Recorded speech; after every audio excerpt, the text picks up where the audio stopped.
Starting search and rescue. We need to be careful. I've located hazardous materials over here. Things can get hectic on site. You can always rely on the command view to keep everything in sight. There are some potentially explosive materials on site. Grab them and get them outside.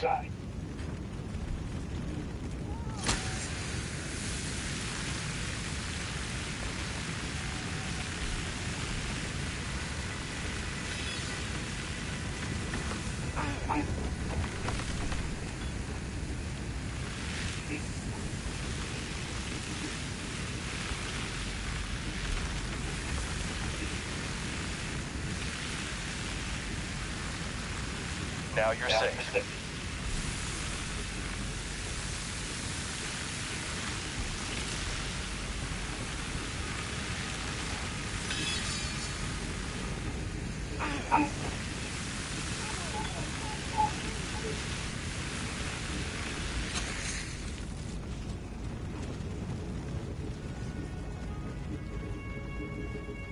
Right. I got that victim safe to the medics.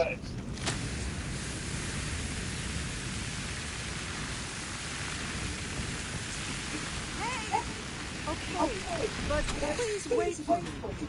Okay, I'll wait.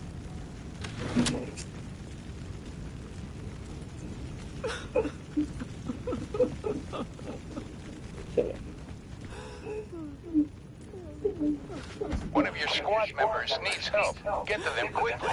There they are. Now help them get back up. What? Back on my feet. What are we Good. waiting for? Now you just need to take care of that fire. Don't forget you can give commands to your squad to help you out. My prayers. Get well soon. Use the attack line. Use the. Oh, the fuck is fucking good.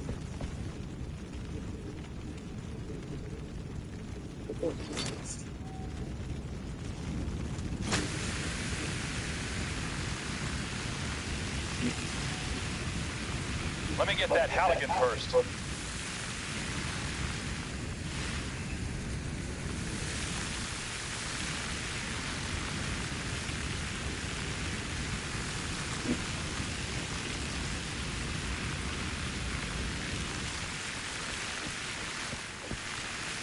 Door first, pass second.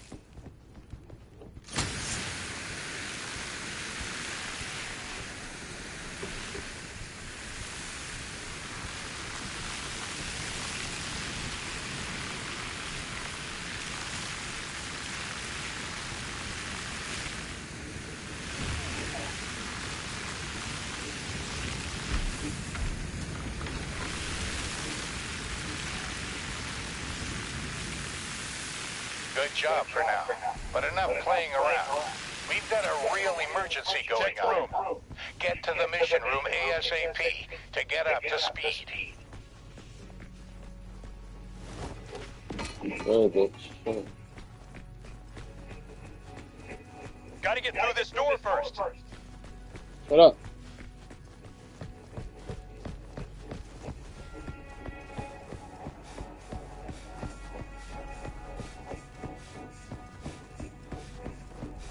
You're tired. Done checking room at my location. Okay, wait, what? Is this another fire, or what's going on over there? Room is clear. Yeah. Damn, was that just too hot?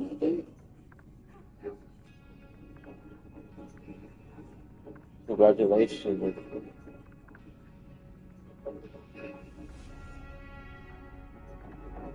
Okay.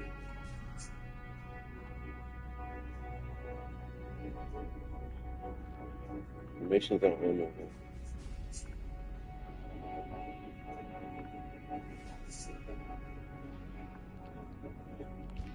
What's up, guy? Looking good, looking. I'm taller than everybody. Basketball player.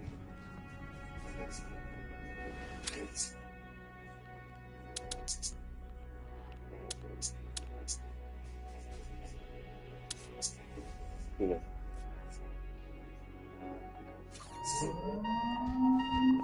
Fire emergency. Unit 7, prepare to respond.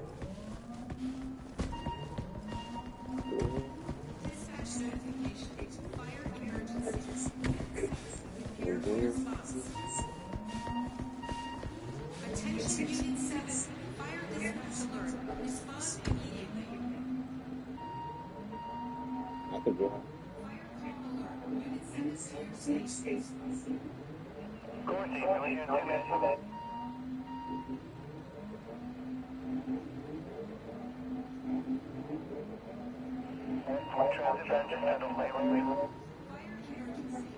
Unit 7, prepare to respond.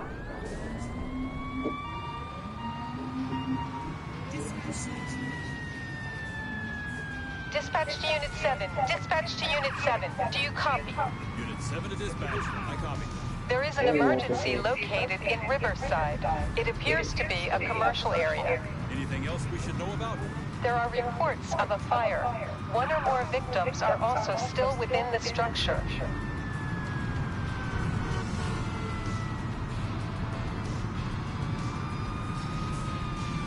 What we got to say?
There you go.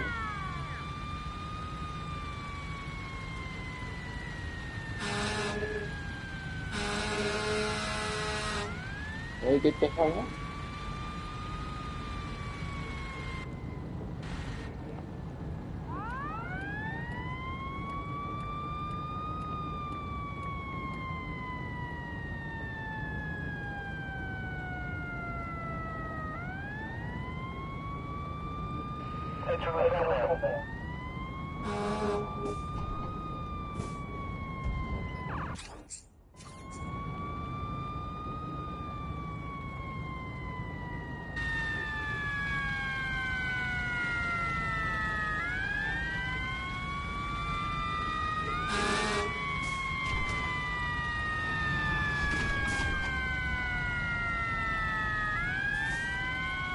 I got a fucking talkie?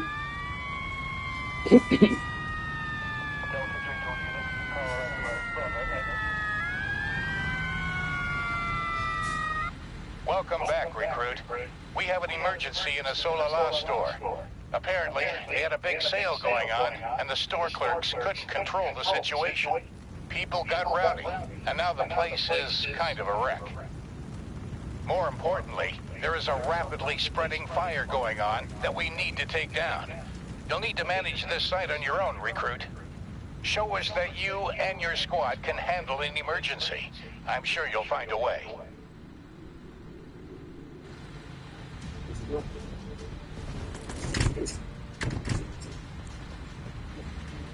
Yeah, let's see what we got going on, buddy.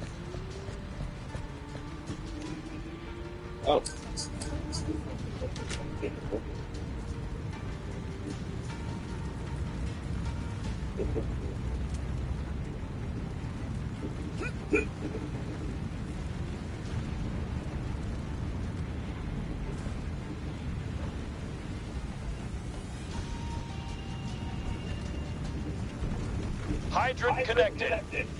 Victim rescued, partner. Water supply is on.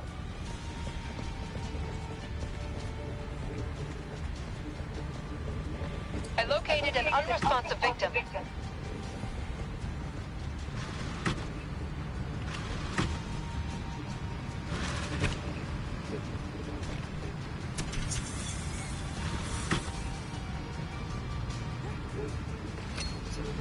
Rescue finished. That's what I do.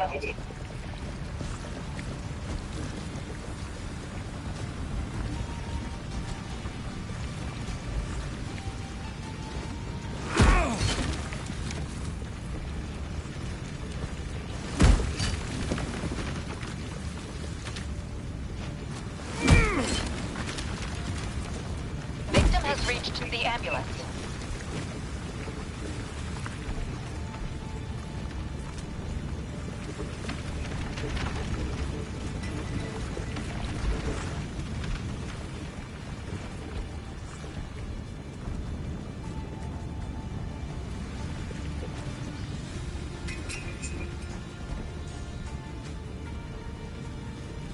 Get well soon.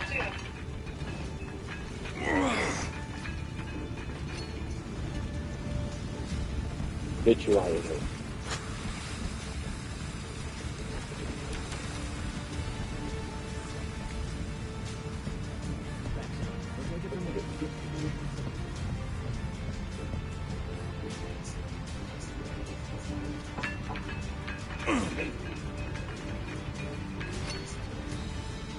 We'll take care of you, don't worry. Just get those victims to me. I got that victim safe to the medics.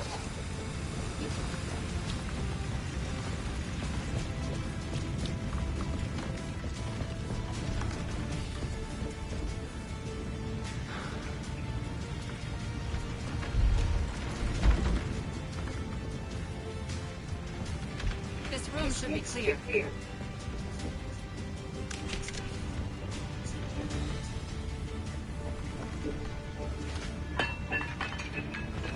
Checked room.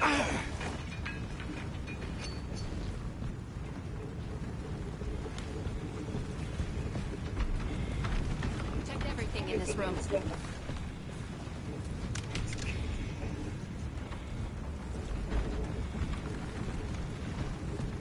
There's an unresponsive victim here.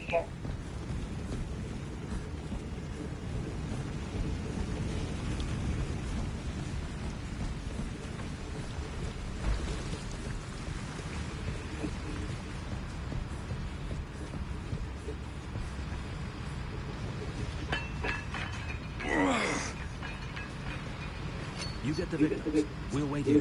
Good. We'll handle the rest. Now you're safe.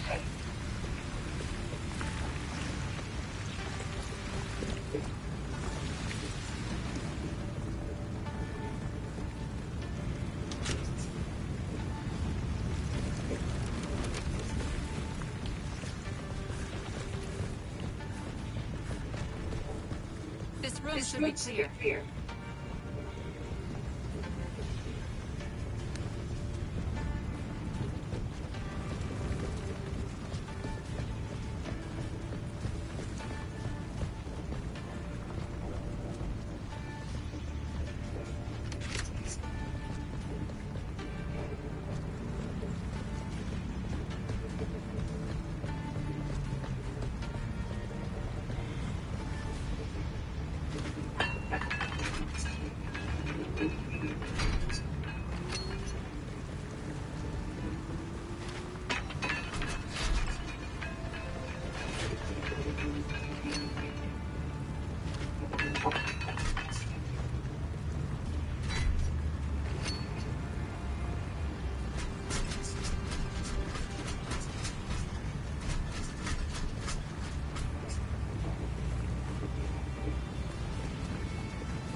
go there.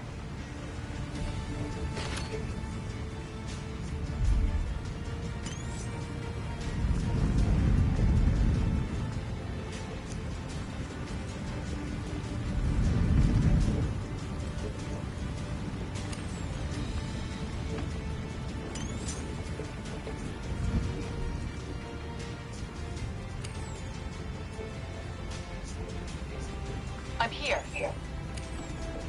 I'm not like it.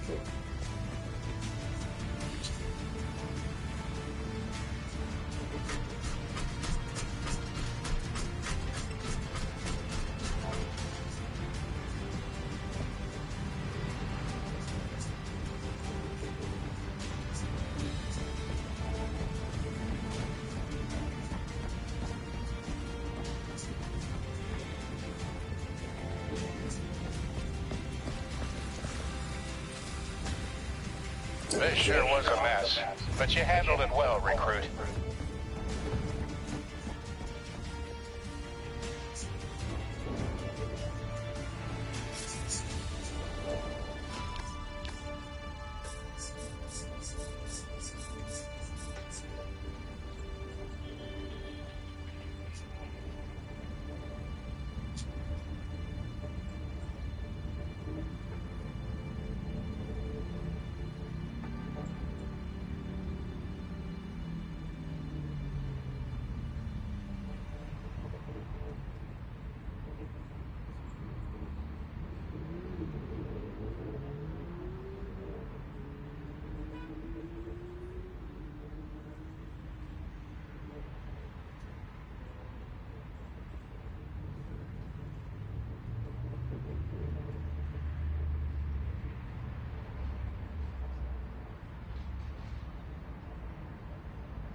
There's a food on there.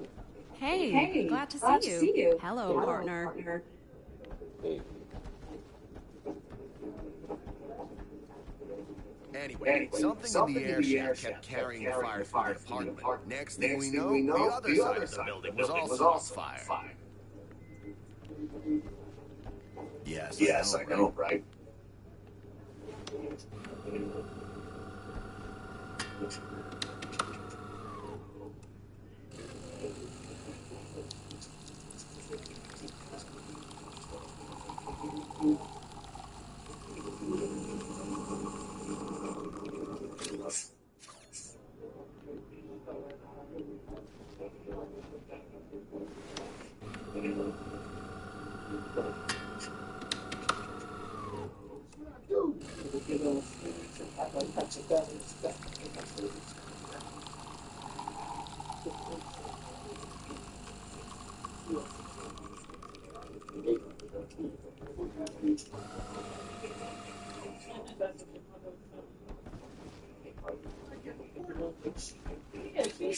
I should have it right in front of the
Huh?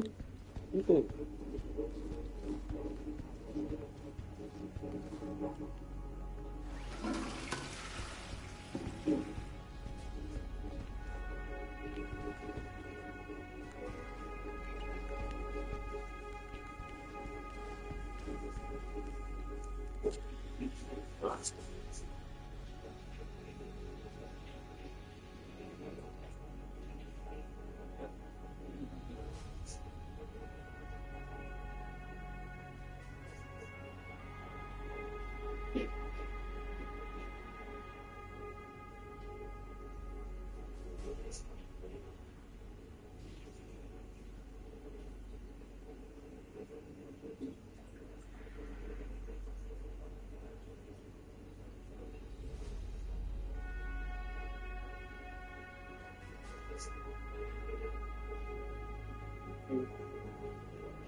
Wait.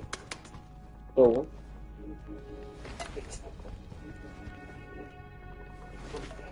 Yeah, but I ain't even drink that shit.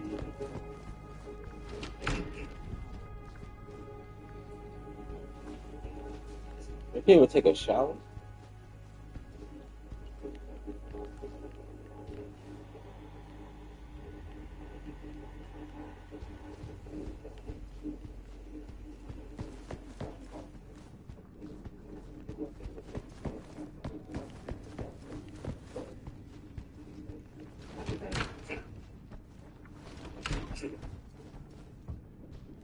Oh, what the fuck?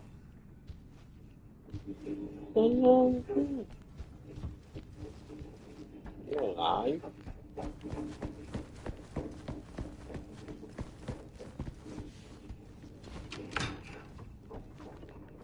There's gonna be another one.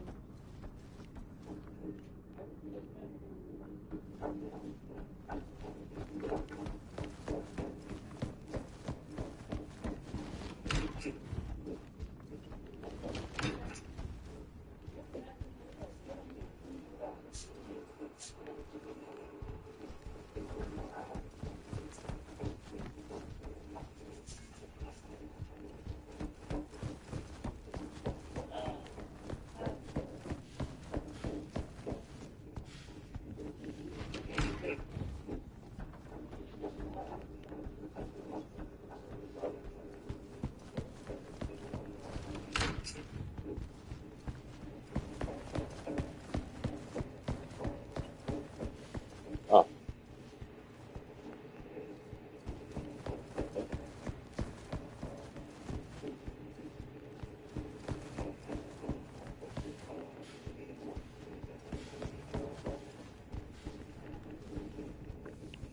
You're not this stuff.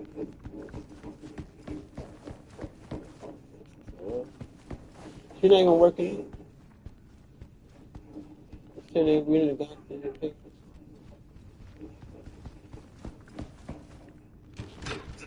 Yeah. Well, the door was locked tight, so I yelled for someone to bring me an axe. When I turned around, I see all three new recruits behind me with axes in their hands. Didn't I see you upstairs? Dude, you should have seen it. Men's rush. I'm not cleaning that up.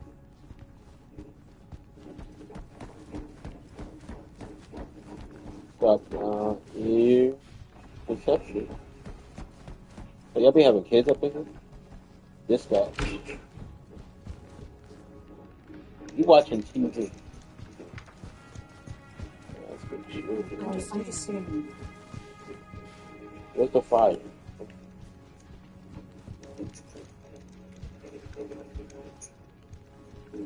From steering this situation.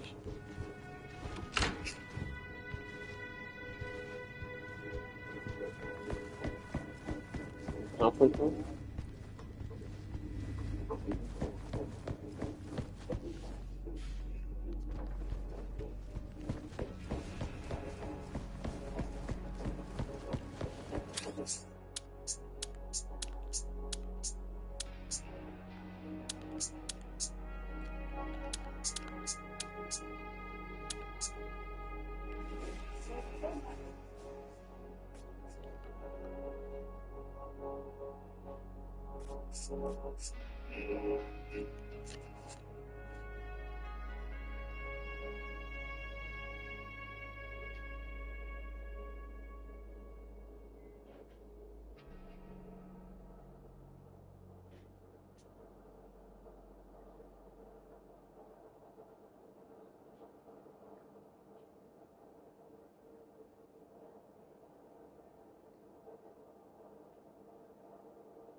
I need the table.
Damn it.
Unit 6, prepare to respond. Dispatch notification. Fire on Unit 6. Unit 6, prepare for response. Attention Unit 7. Fire dispatch. Respond immediately. Fire call alert. Unit 7 to your station. Lieutenant Abbott here. Recruit, we've got a fire at a small DIY store. Cause of fire is still unknown. The report came from a nearby resident. It seems like the store was about to close, so it's likely we'll have some victims. Additionally, we've received information that there's a large gas tank located on the backside of the building, so it's critical you act fast. Recruit, I know you're capable, but I need you to focus for this one, all right? The residents love that place, and with residents, I mean specifically my wife. So I need this job to be done to the best of our ability, okay? Good luck.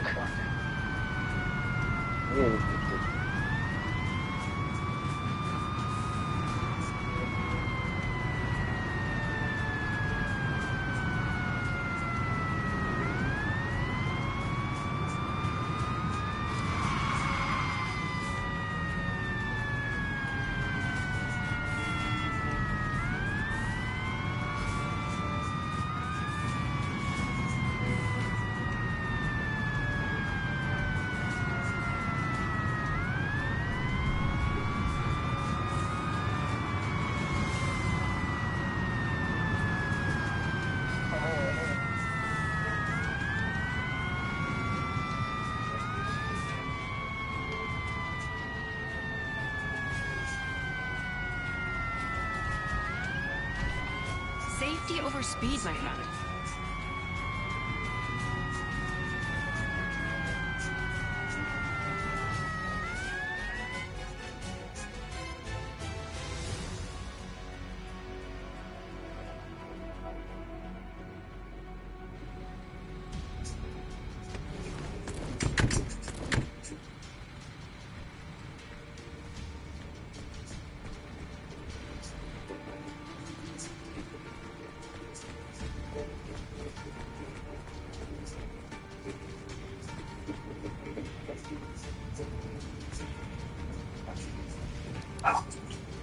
Let me get that axe first.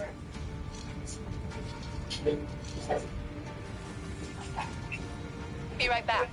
Getting a Halligan.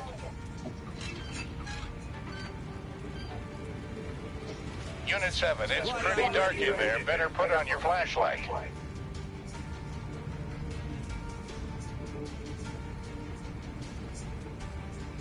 Hydrant connected.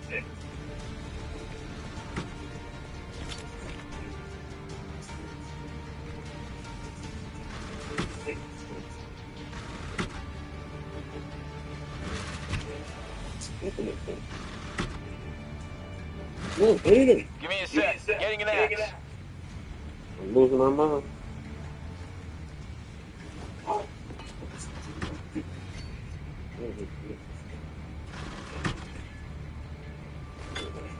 I found an unconscious victim here.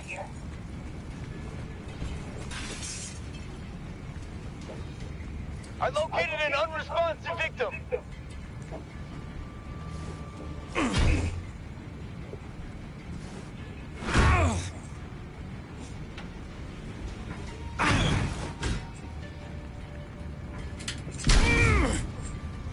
Done checking room at my location. Going to pick up that axe first.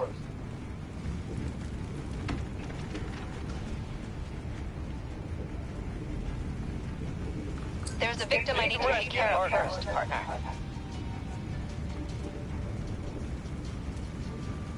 Get well soon.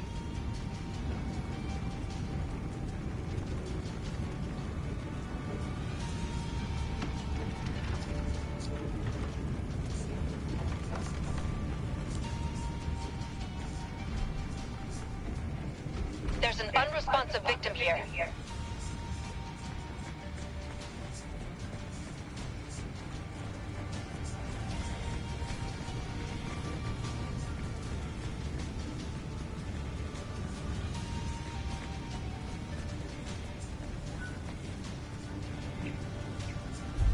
Checked everything in this room. Let me get that axe first. I can't reach that location, Commander. Victim has reached the ambulance.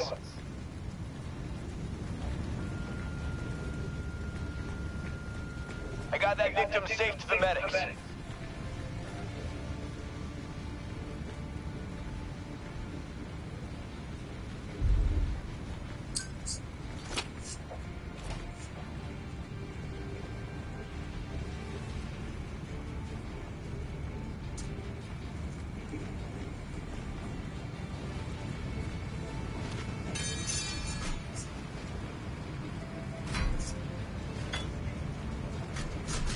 Room is clear.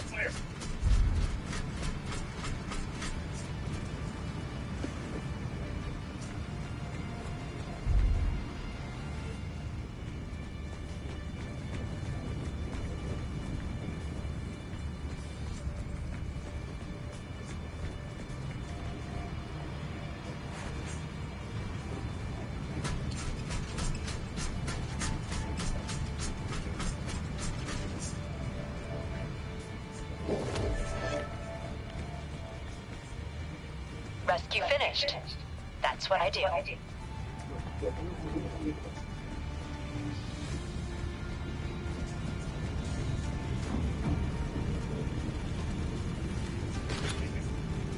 Taking care of this fire, Commander.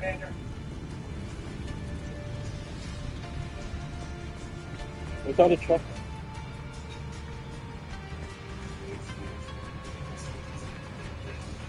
Okay.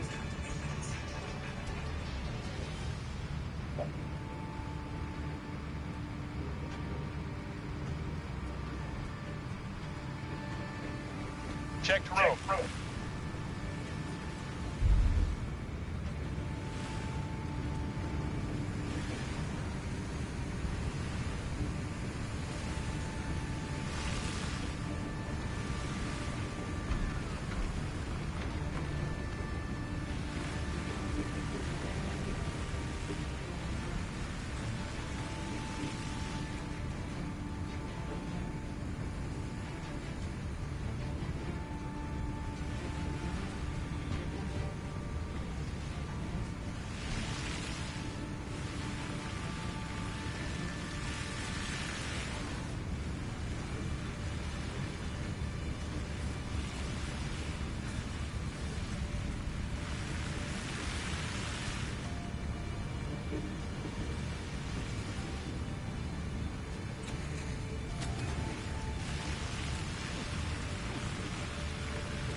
I can't comply with that.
Good job, recruit. I see you learning the ropes.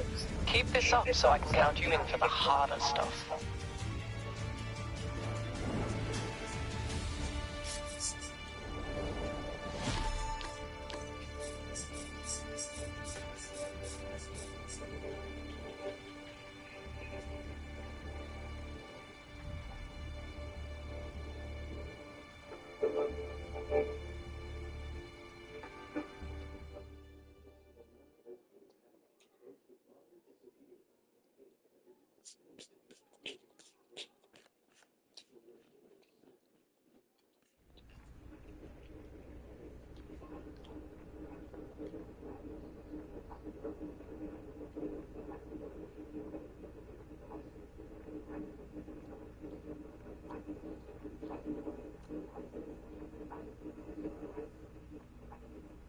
Made that kid mad, didn't you?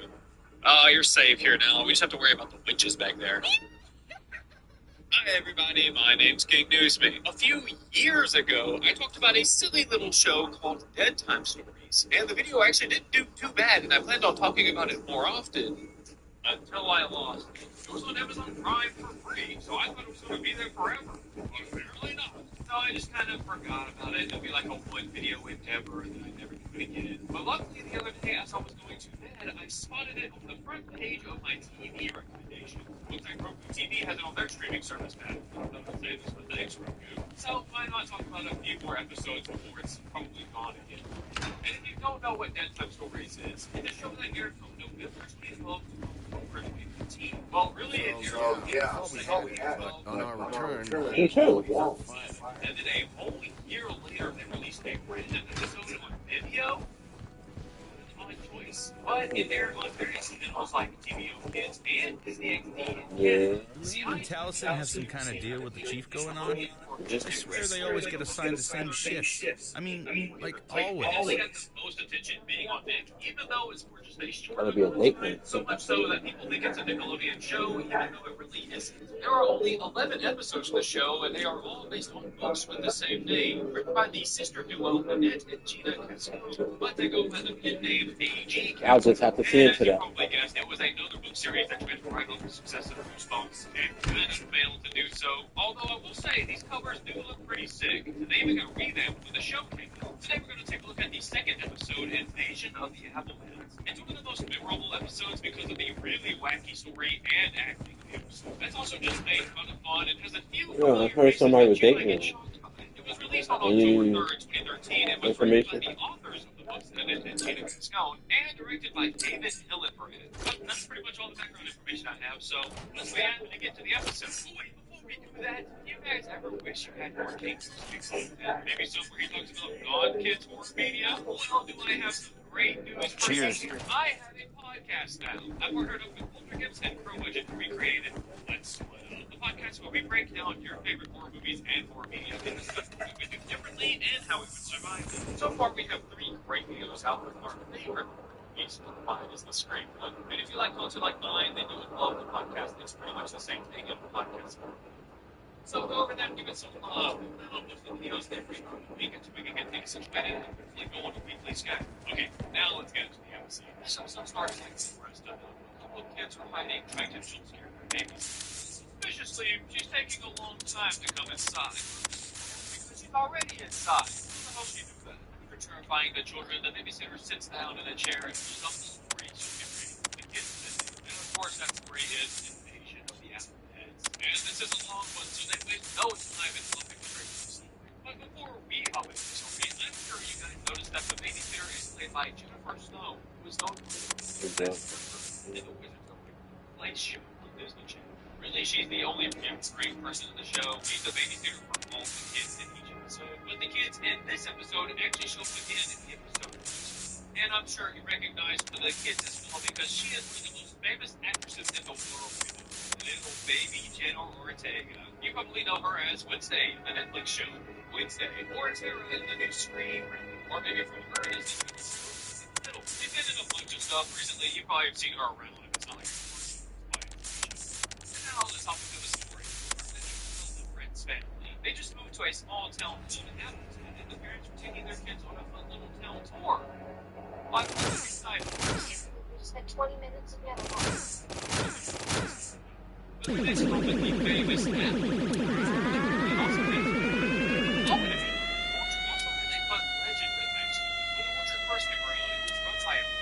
She would poison the apple to feed them to the children.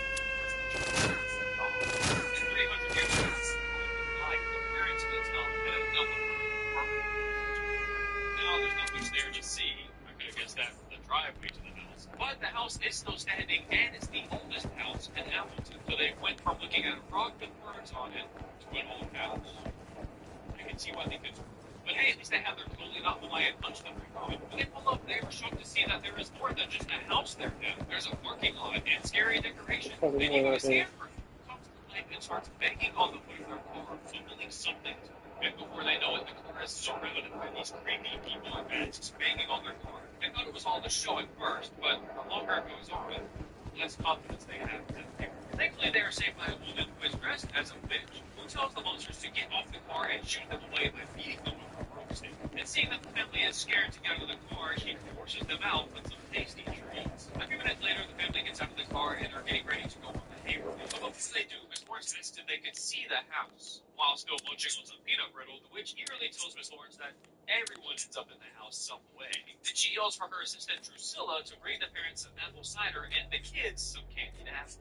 And while handing off the tasty treats, Drusilla makes sure to tell the kids it's important to eat the apples on the hayride. And now that they're ready, Get on the truck. damn, you can ask a little nicer next time. Drusilla, more like Rudezilla. Hey, roasted. They don't make it far into the ride when the daughter, Katie, decides to take a bite before it to find out what is in it. A legit live worm. Ew. Disgusted, she chucks the apple into the woods, and after inspecting his own apple, the son Andy decides to do the same. Better to be safe than sorry.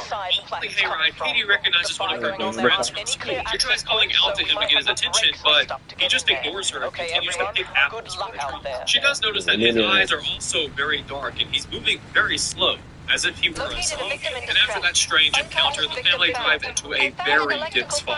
I mean, so dense that they can't even see their parents on the same truck as them anymore. And not only that, multiple people start grabbing at the kids, which sends them into full panic mode as they both call out to their parents to help them. And after a moment of panic, they make it out of the fog to find their parents are gone. They also noticed that they somehow got stamped while they were in the fog. The stamp is in the shape of an apple with the word zombie on it and a number underneath it. The two take a look around to find some clues, and they also see that the kids in the truck ahead of them are knocked out and their parents are missing too. They also see a man carrying one of the little girls, and he tells Scarecrow Owen that Yaga wants all of the new zombie kids chained up in the truck. And hearing that they plan on chaining them to Uff, the two siblings escape out of the back of the truck and make a run for the woods. All while Owen just kind of makes noises at them. Pause the video. I'm sure that this random guy carrying the girl looks super familiar to you. That's because it's Michael Berryman, and he was Pluto in the original The Hills Have Eyes movie. He's also in like a million different movies, but mainly horror movies, and he's most known for being Pluto. It's a little insane to just see him in this episode. When we catch back up with the kids, it's nighttime. How big are the woods around that area?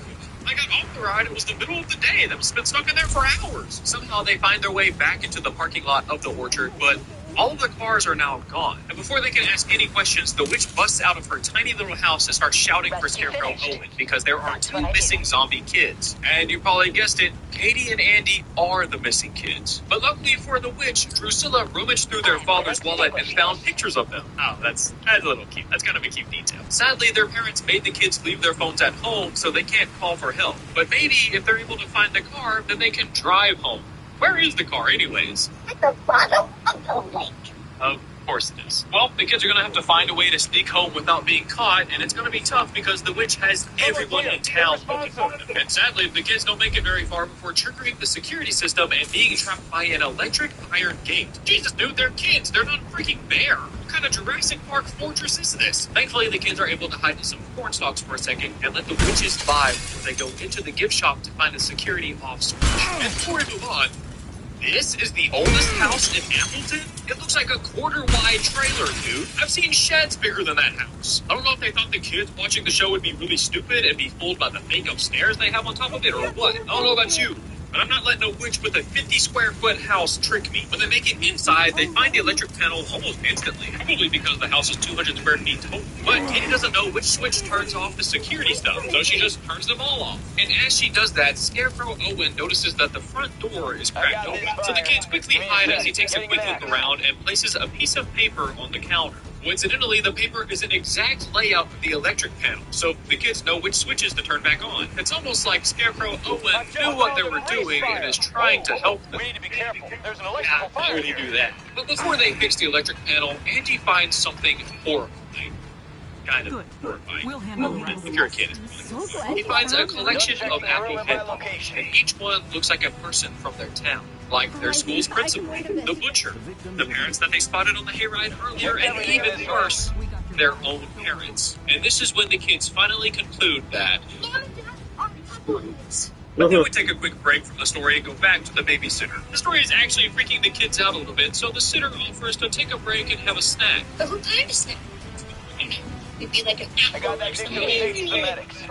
Okay, I'm sorry, baby Ortega. We can just get back to the story. Katie and Andy grab their dried fruit parents and use the cover of the night to escape back home. And when they make it home, they carefully put their parents in the fruit bowl just to keep them safe. I mean, what's safer for fruit parents than a fruit bowl, am I right? Then Katie calls the cops and tells them everything that happened to them that night. But since it's Hallows Eve, the cop just thinks it's a prank call. But they didn't even star 67 the number. Amateur prank callers, if you ask me. The cop has dealt with many prank callers before, so he tells the kids that if they call again, he will send someone out to talk to their parents. Which might be kind of hard given the situation. But that might be just what they need. So right as the cop hangs up the phone, Katie calls him right back to tell them about Scarecrow Owen, which forces the cops to send someone out to them. And when the cops finally arrive, they do so in a destructive fashion.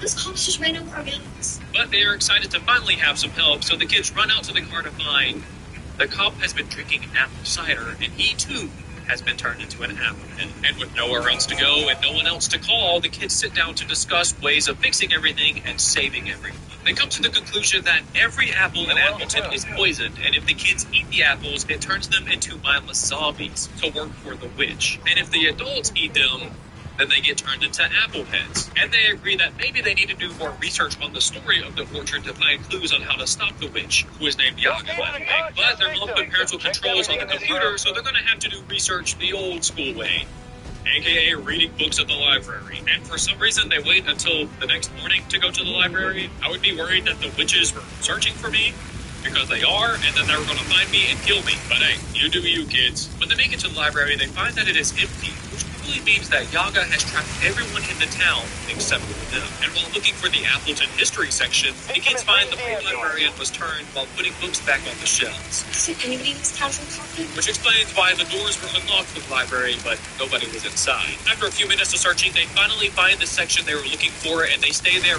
reading for so long that Scarecrow Owen is able to track them down. He chases them throughout the library, and right when he has them cornered in some offices, he slowly walks over to the desk they're hiding behind, drops a diary on the desk, and walks away. The diary belongs to a girl named Martha Grant, and Martha was a 12-year-old girl who wrote down exactly how to defeat the Yaga in the year 1913, in hopes that in 100 years when she comes back, someone would read the instructions and not fall for the same mistake she made. Just like them, Martha didn't eat any of the apples, so she wasn't a zombie and she was able to see what was happening. She tried her best to help everyone in the town, but it was no use. And at midnight on Halloween, Yaga burst into flames and disappeared with the orchard. And all of the zombie kids and Applehead dolls disappeared with the witch, leaving Martha sad and alone in a ghost town.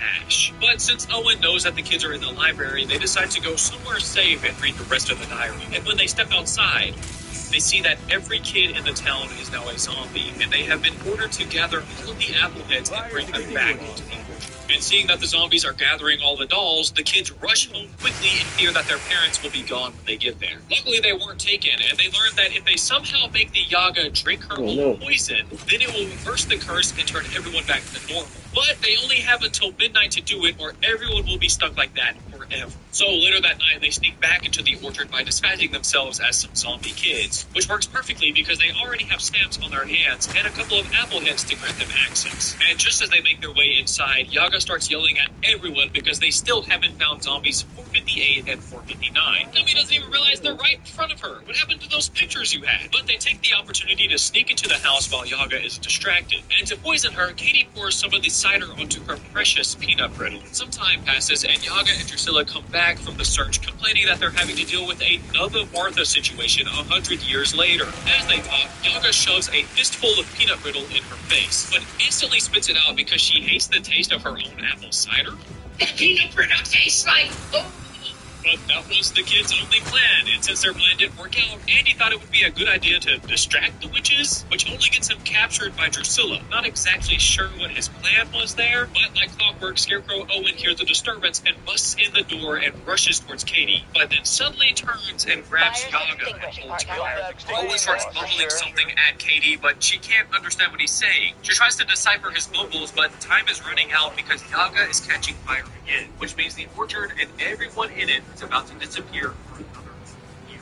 Thankfully, after a moment of suspense, he deciphers what Owen is saying and grabs the apple cider off of the table and sprays the Yaga with it, making sure to get most of it in her mouth so she swallows it. And as Owen is holding her down, the Yaga melts down into her own apple head. And Drusilla follows suit. Well, actually, she dissolves away, which has to be more painful. And it actually worked. They saved the day. Thanks to you.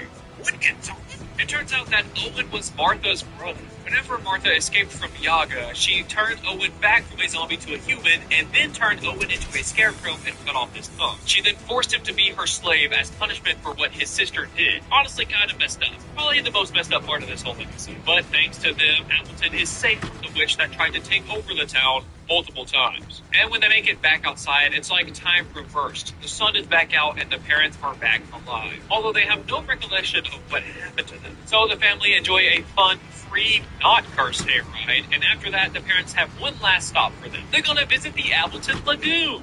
Legend has it that the Appleton Lagoon was home to the world's largest sea serpent.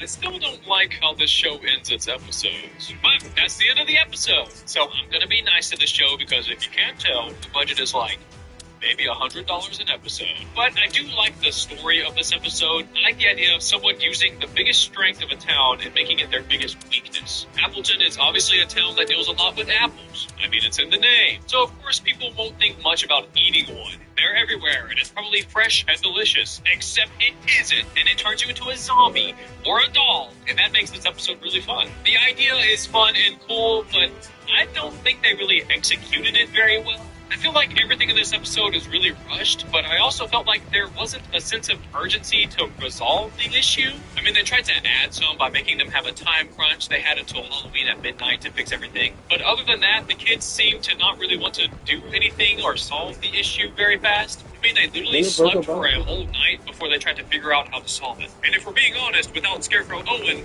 they wouldn't have gotten very far. I also think this episode has a tone issue. I can't tell if they want this episode to be creepy or comedic. I'm all for goofy episodes and horror shows, but you gotta lean into the goofy side hard for it to happen. I feel like they wanted to have goofy moments in a somewhat serious episode, but everything just comes off as a joke at the end. I really think they didn't make Yaga or Drusilla or really anybody scary enough. The stories of the Yaga are scarier than she is in reality. We only see her being silly and yelling like a toddler throughout the whole episode. She doesn't do anything menacing or scary at all, which is another example of this episode being more silly than scary. We have no reason to be scared. We haven't seen her do anything evil. I'm going to use Hocus Pocus as an example. We're scared of the Sanderson sisters because they tried to kill the kids at the beginning of the movie. Literally strap them down and kill them. Sure, they're a little goofy and silly for the rest of the movie, which makes it really fun. But there's also a scariness to them because we know that they want to kill these kids, you know? But Yaga and Drusilla don't even encounter the kids until the end of the episode, and they're both instantly trapped. And they're not the only kind of lame ones. The rest of the monsters in the episode are also pretty lame. Even as a kid, I would be able to tell that this is just a dude in a Halloween mask. I genuinely thought that it was just a prank that the Yaga was trying to pull on the family to scare them before the hayride. But no, they're supposed to be real goblins and ghoulies. You see them helping the Yaga later in the episode. This episode simultaneously has like 5 different monsters in it,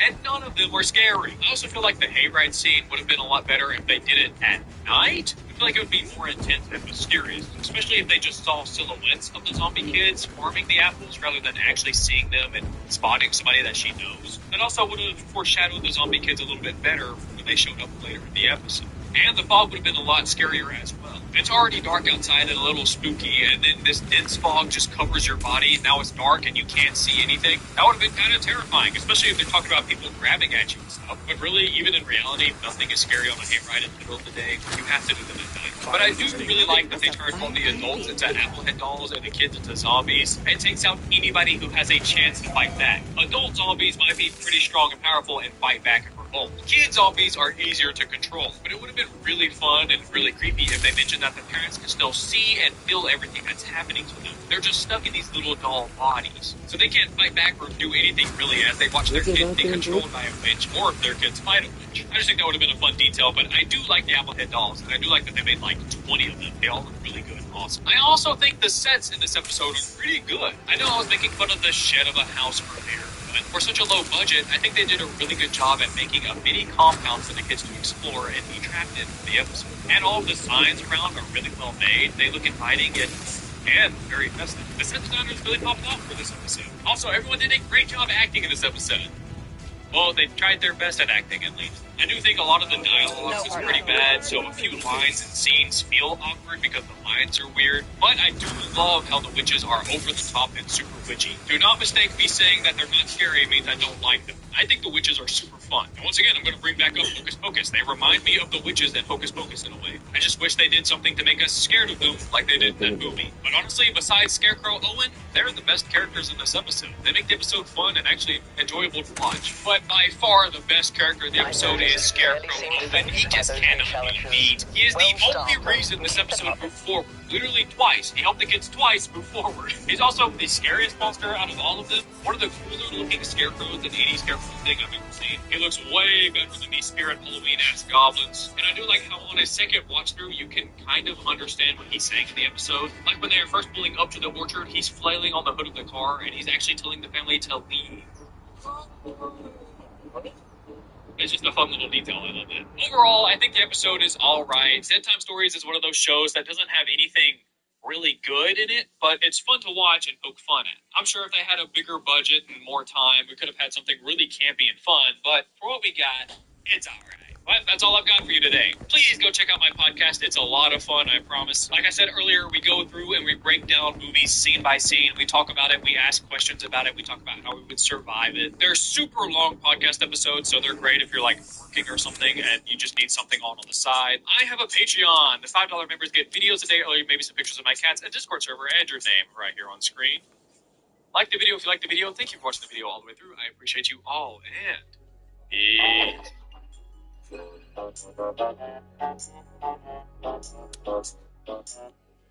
We have an ongoing emergency in Booker's Creek. It appears to be a single-family home.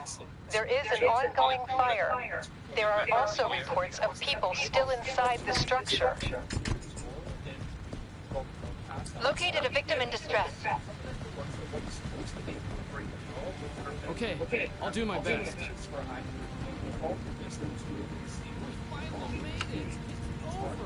Victim is safe. The victim is not on me anymore.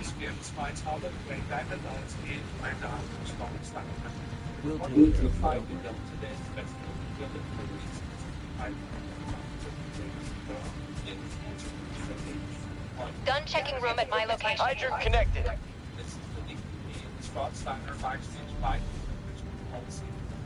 Unconscious victim found.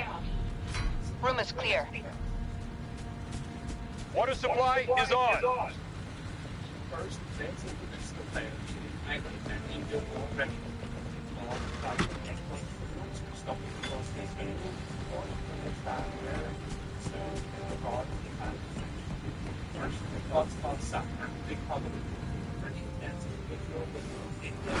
We should keep this breaker box in mind. That victim safe.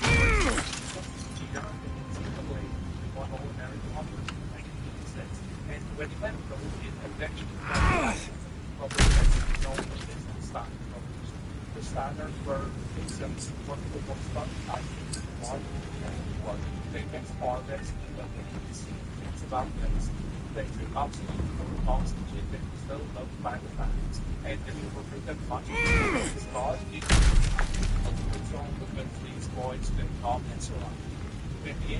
Gotta bring that Care in this to fire, Commander.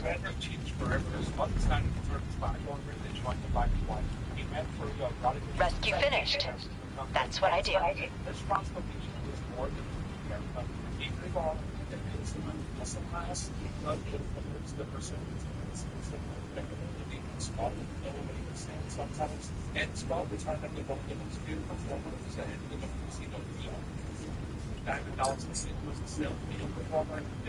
Way is totally blocked.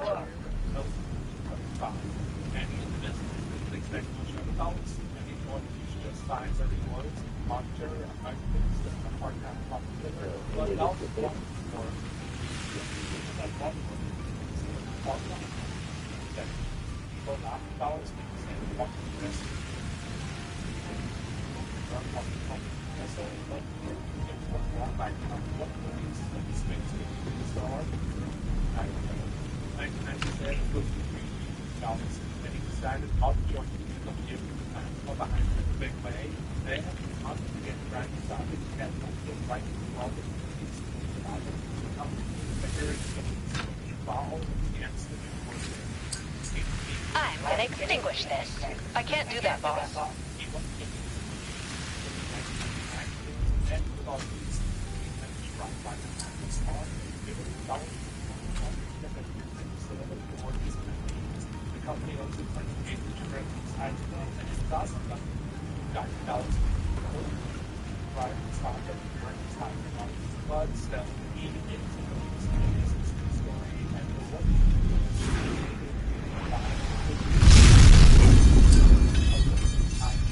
Mayday! Mayday, please!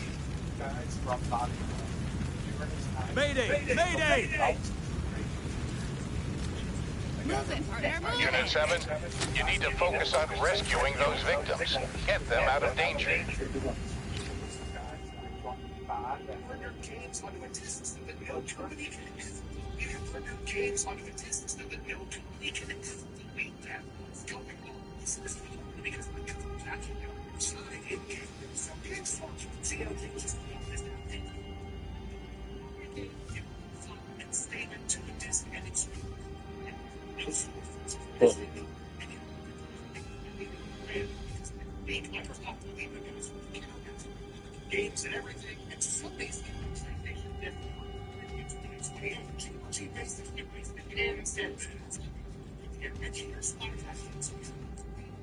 But I don't have the CDs. Yeah, but if you buy it, it stays on the cart. Yeah. And if you got like, you know, buy a laptop, they're burning it on the CD. It's free. Huh. When you look at the back, it's still in there.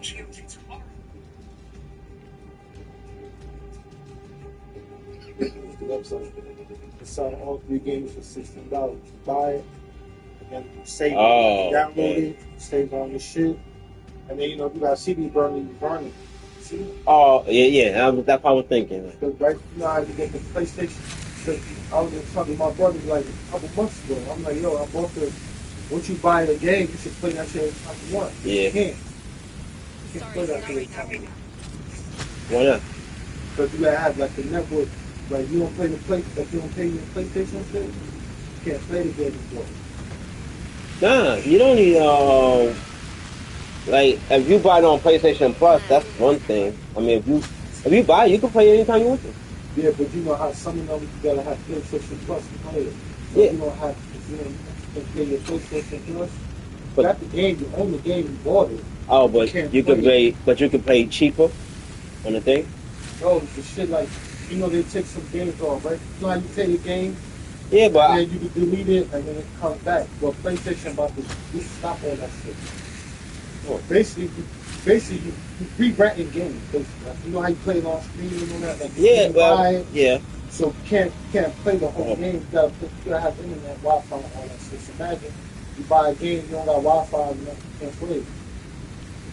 But the game, yeah. Wait, let me see. So the games So that basically we're buying games, but we're renting them shit. really renting them to play.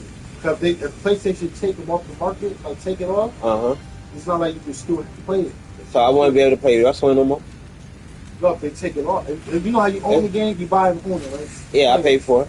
Yeah. Yeah. But some of them games, they can take it off. They can take it off. Like, say your account get fucked up or whatever, like you can't get the games back even if you bought it. So this I thought you were like, talking about PlayStation Plus. So I was like, PlayStation Plus, you just, those guys. No, that's just my stream game. Yeah. But I'm saying the certain games you can't play it if you don't got no Wi-Fi. Yeah. Now, why I can't play the game if I bought it and then download it on my game? Why I can't play that shit? Anytime I want. Why I gotta have Wi-Fi and all that shit? Why I can't play like a CD, like put the CD in and why I can't play like that? You have to have the CD game. Like when you have a CD game, you can play it. Yeah. But you don't need Wi-Fi and all that shit. And sometimes you do because you gotta update it and all that shit. But this shit is you just go on. Wait, what games are those though that you need Wi-Fi? I mean, wrestling, I don't need Wi-Fi to play that. I'm saying if you own the game, I own it. I pay. You can play it anytime you want. Yeah. But say it's a game that you bought on the market. That's what I'm saying. Without CDs, like a game you bought, like on PlayStation Market or something. Like a game you bought, and then they take it out. If they take the game down, it's not available no more. The game you bought is gone. That's what they said? Yeah. That's what they that's what's crazy. So they taking games off of PlayStation. It's basically you renting games. If you bought it, if you really ain't bought it, they own this shit. So I don't do that. You know what I'm saying? Yeah, so I don't know. I don't care about that. I don't do that. I buy the game. I don't rent the game. No, I'm saying like, buy the game. But they fucking let you rent your own game you buy. You know what I'm saying? You know how you buy a game like that's what they starting now? Yeah, they're starting to do that shit. So that's a good thing? No, because you gotta keep paying. You gotta have a. You gotta pay a account and all that shit. That's fucking crazy. Game that you bought. I'm not renting shit. It's not. No, I'm not saying renting. I said the game you bought. You didn't really buy it. They're really renting it to you, so you keep playing. Like you gotta get this to keep playing it. It's not like a game that you own. Like say you got a CD game, right? You put it in there you want. But say if the shit is online or whatever the shit that you bought, because so do we want the CD or no? No, they're saying they got another company and say, yo, fuck that, we're not doing that. Okay. Once you buy the game, it stays on your account, and then you go burn it to a CD because PlayStation is gonna stop burning. They're gonna stop making CDs in 2028. Yeah. So if you say you got all your favorite games and then they taking all your favorite games off, you have to pay. You have to like rent the shit. I mean, pay it, but you can't own the game. You gotta fucking keep paying on it. It's like Netflix. Like Netflix, you don't own movies. You don't own the movie. You fucking pay Netflix, play any game, any movie you want. But say you like download movies on Netflix, you download them. That's what they call that. But say it's yours, you like But say it's yours, download this game. You know what? Netflix is gonna be like, nah, we own this shit. You just downloaded it for a little bit, like you borrowing. I mean, so this is like especially all the old games like. But but the Netflix is just like. No, I'm just using that shit. Netflix is just like PlayStation Plus. You could play and download those games and play them all day as long as you have that subscription. Yeah, but why download and pay for a game and then I have to pay for subscription to play the game? But you're not paying for those games. I mean, you're paying for it, but you're not paying for it. You feel me? It's like you're paying for it for the whole month to play those shit free. Nothing's free. I got the game that I bought. You know what I mean? I got the games that I bought off PlayStation Plus. Like the PlayStation Plus, that you buy. But say if you don't pay your bill, you can't play that. No, you can. You own those games. If you paid for it with your money, you own those games. That's it. You ain't gotta worry about nothing. No, trust me. I know what I'm talking about. Right now we don't have nothing to worry about. But right now they about to change that shit. So now you can't really buy a game. You just renting it. Not now. We're not talking about now. We're saying you keep saying now. Stop saying now. You keep saying now. That's what confused you. Like now. In 2 years they're about to stop on that. So in 2 years you can't. All that shit like. You got what you mean they're gonna stop doing digital games? I thought they was gonna stop CDs. No, they stopping CDs. So now it's digital.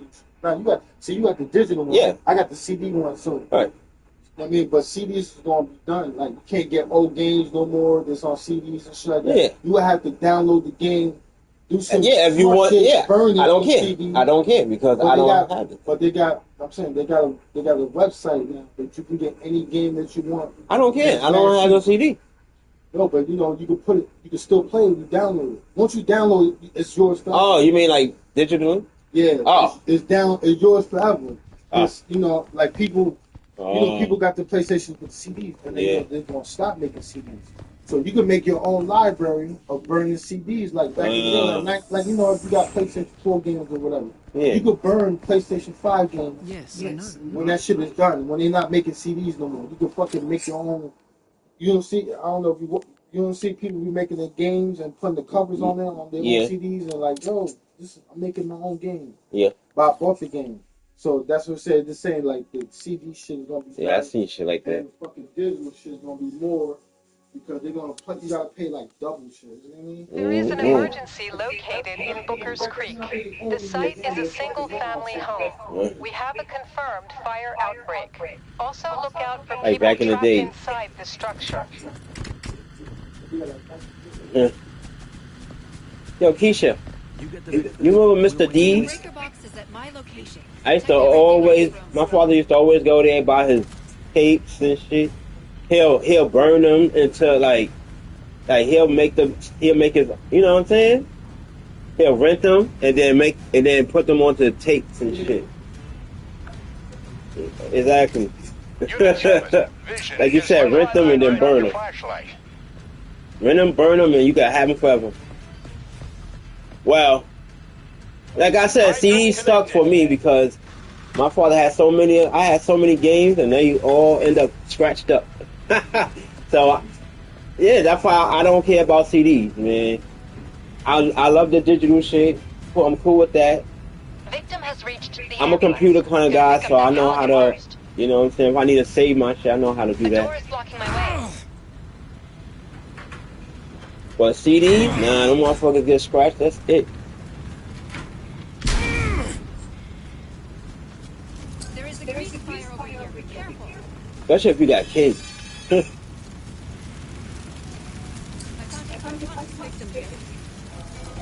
Keisha, you remember when we used to leave a DVD or something across the hall? When we used to leave, like, let's say,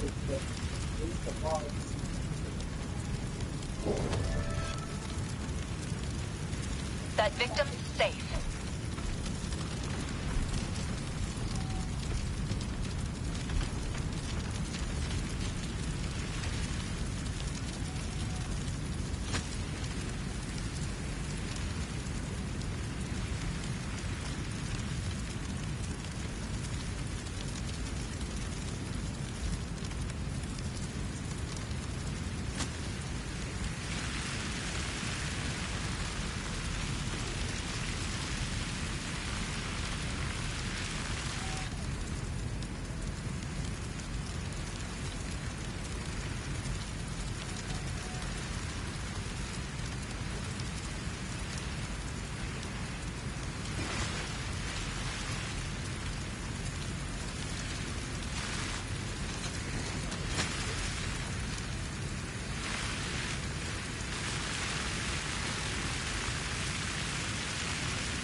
Going to grab an extinguisher.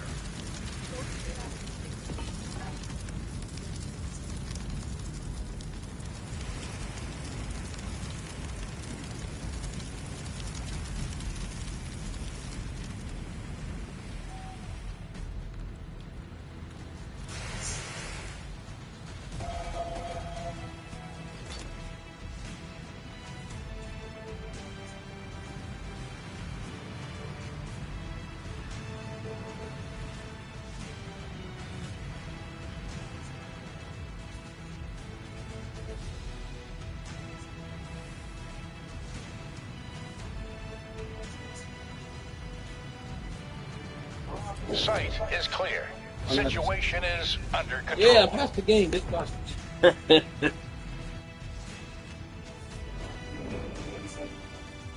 Now I'm about to play Call of Duty. Grand Theft Auto.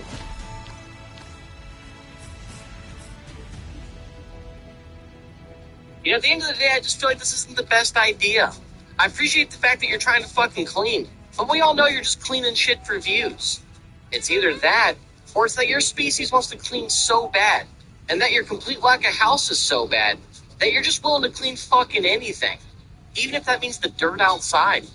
What made you decide to put a camera up and watch you scrub down some dirt? Why are we spending more time cleaning our front yard with a mop than cleaning the inside of our house? This would be called working harder, not smarter.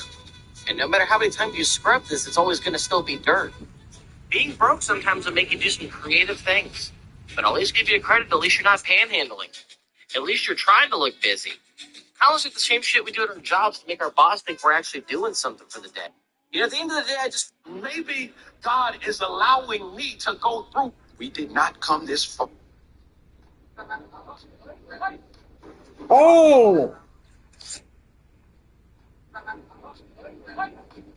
What?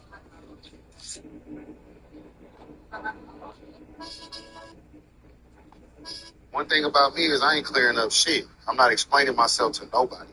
The reason why...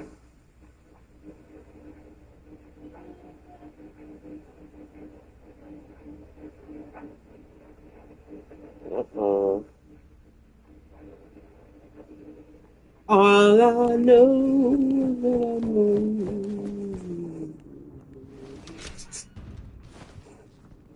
I made it. There you go. Another day, another dollar.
Like a real ambulance.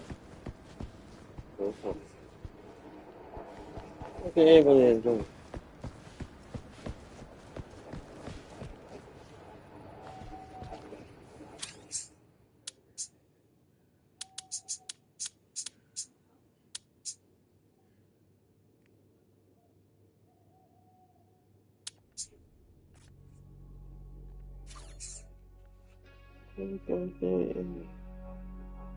Oh.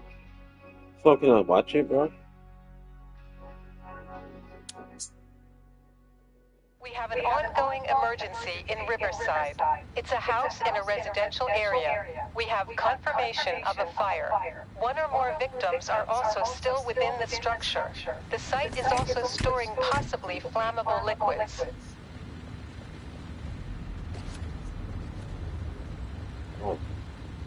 Responsive victim found at my location.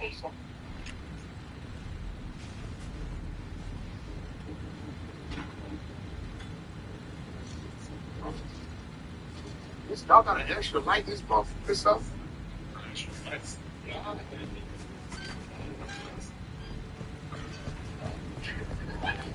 Water supply is on.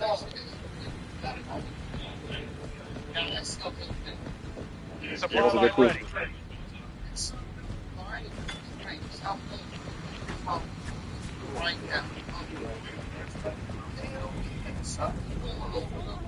Now you're safe. Let me get that axe first. Give me a second. Getting an axe. So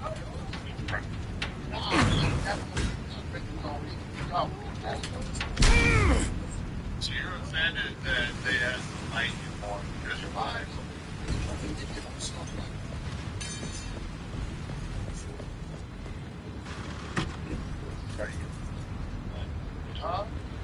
This room should be clear. And responsive. Going to pick up that axe first.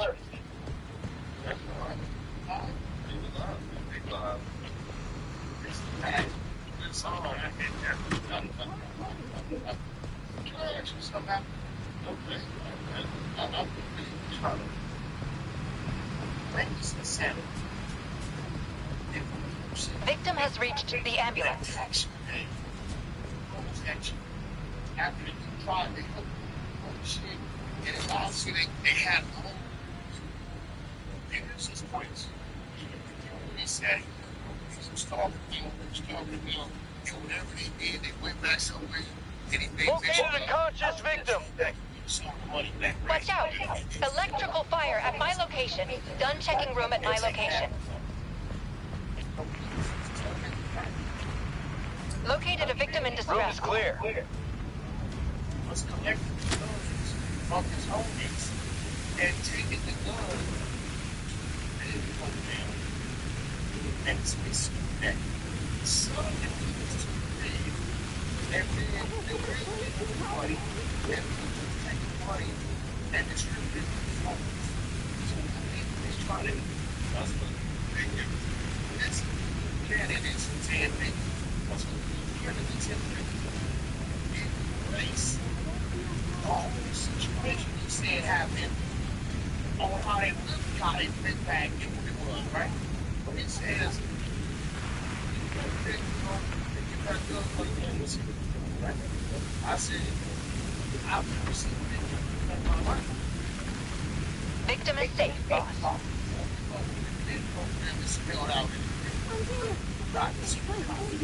Now you're safe. Unresponsive victim there. Responsive victim found at my location. I found it. I've never seen it was Kevin. I'll do my best.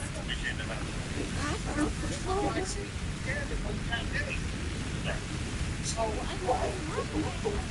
I'm like, and it's like,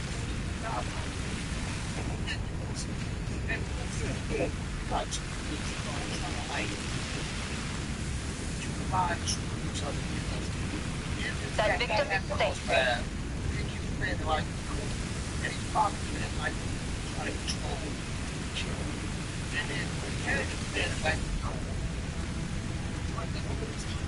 Gun checking room at my location.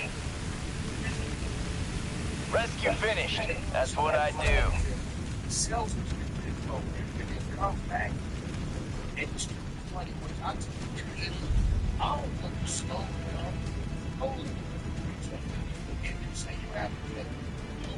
Saying exactly what they said. Are you supposed to lie? New attack line established. Is there supposed to lie? Come way over there. And if you put it, hey, all these, all the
front. But who's headed to their room? There is something like chemistry. Oh no, the weapon. And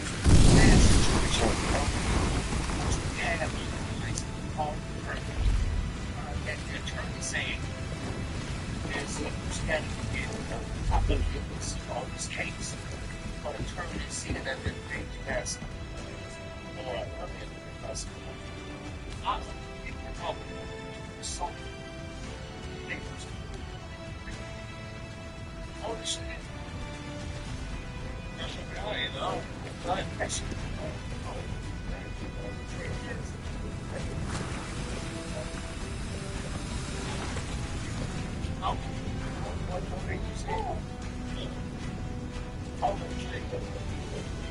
Dad, and house plan, house that for the show. I whack it's like not control it's a star. Yeah, I want to max outside things. Oh yeah, they're at the nurse's bathroom. They were outside and then one game with that. Like it's in the chat. It's not this way. Shit. On social media, very privacy. Well, it's live. It's not different. It's different. So I would be outside of that. Maybe there's things kind of figured out there. It's live. Can't run through the couch, right?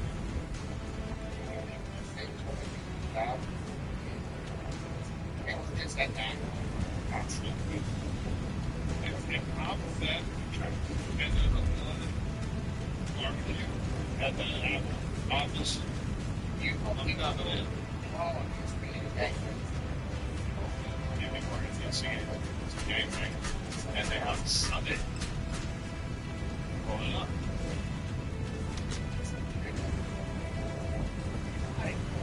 Because I was told actually requesting because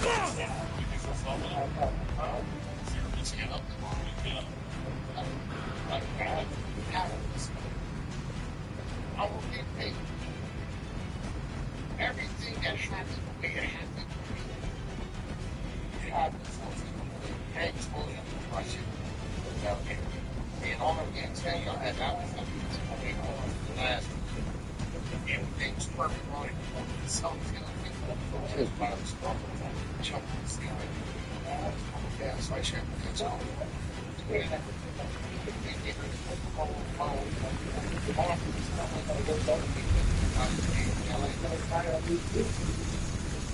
Oh, that was I've been done good at midnight trying to get the car being the game. Just have to get together. Ass in front. Behind front of anyway, damn near the car makes the clock. Because the hobby spreader, like the industrial first area, they like to drive it up again. It's probably one of that's the next going home is next going home wax guard. I don't mind that glasses for well off cheap open before the shit down pick up. So I'll be so sit down, you don't even realize your body shut down. So I didn't pretend to watch it happen. I didn't watch it for 11 nights and then I watched the shit out of college. I don't know. I mean, yeah, I was watching. Yeah. So I think the comment on that line is I'm going there. The original version has been taken down. This is not mine. Really show me why.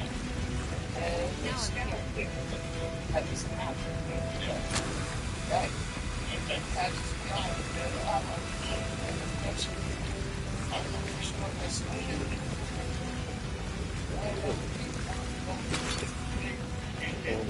something. Something getting stirred that was put on one of the biggest corporations in the world. Usually they try to kind of steer clear of that sort of thing, but it was something.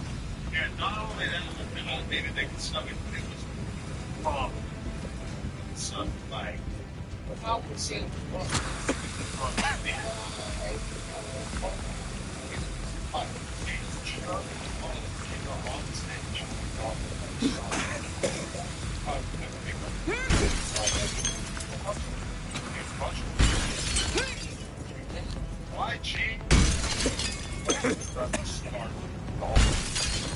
and by the end, it was like, I cannot do that, Commander. Going to pick up that axe first. Let me get that axe first.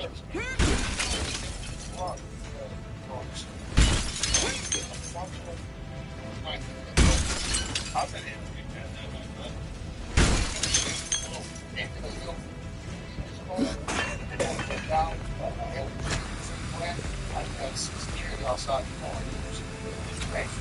Big ass 6'5", with shoes on. I was excited to get it. And watched it, and I actually called a lot of hours. And I was kind of glad. I said, I think they go with survive. They go with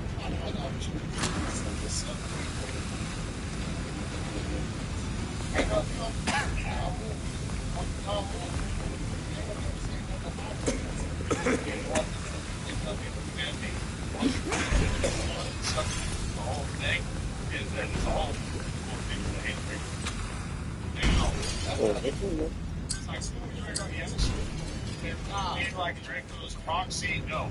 But you know who they do look at me as the same as lock it's actively working in their organization trying to have all I'm here.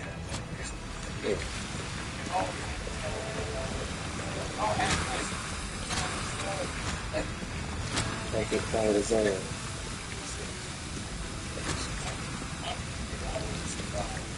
Another day, another success.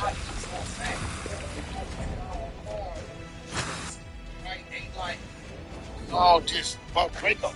You know what I'm saying?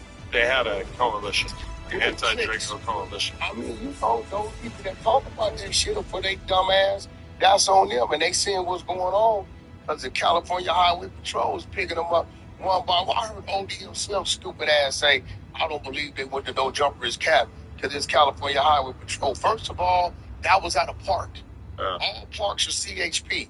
Second of all, California Highway Patrol does have a homicide division. Right. And they have access to all of the resources of the surrounding police departments. Yes. So it's basically like they have just every bit as much leverage as like any other police organization. But I heard T-Rell and SPAC say the same thing, where they brought up the fact that the cops came to try to talk to me and Munchie. T-Rell and SPAC immediately launch into this accusation about how it's cap, how it's fake, how obviously the California Highway Patrol would not be the ones coming. You're dealing with two dudes that never fought no did no time. But then they don't understand what it is. The dude six behind the camera is like reading something. He's like, nah, they investigated it because of the location where it took place or whatever.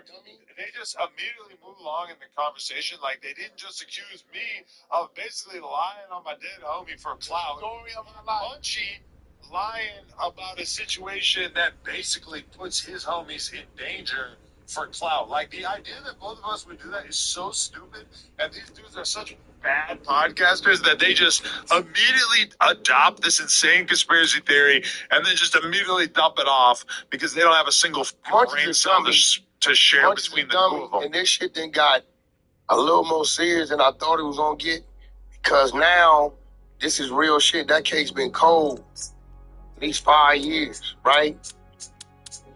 And wasn't until Munchie said that dumb shit, you know, I gaslight the little dude, and I know he got a problem, but, you know, can't nobody under the influence or intoxicated ever beat me at nothing. I don't give a fuck who you are. I'm going to manipulate, gaslight you, sell you an illusion, have you looking over here. The shit's really going on over there. It's big for you to admit that that's what you do. What you mean? That you're gonna It's that the you're old manipulating and It's the old rule, Sun Tzu. the audience. We got this country through manipulation.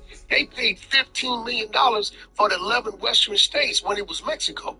You think that wasn't manipulation? Right? It's real shit. So what I'm saying is, he got on there and said, I'll pass a bottle to the dude that killed Draco every week. As soon as you did, this is an open case. Oh, that's a lead. The other dude, they gonna holler at him too. What is it, Y7 or whatever the fuck his name is? Him too. Anybody that made any type of statements insinuating they saw something, you know who did it, they coming to talk to you. Now the problem is, if Munchie would have never said that, YG would have never got pulled in for question. But even him, he did a goddamn song. But Munchie and YG don't hang out at all. What? Are you There's no chance that Munchie is passing the bottle to YG every other week. No, you're missing the point, bro. They all know they're looking at the entourage. They're looking at who the entourage is with. You get what I'm saying? So they're going to automatically associate the shit to YG because they're going to say it was his entourage, but you can't say it because I had 100 motherfuckers up there with me, right? Half of them was Bloods, and we wasn't up there with YG. So if we got into something, they can't say, oh, they with YG too. So they got to figure out what's what and what ain't what. But when you deal with some shit like that, you know what I'm saying? I know she does, right? You know say that. I know it is Munchie. And instead of him saying, y'all,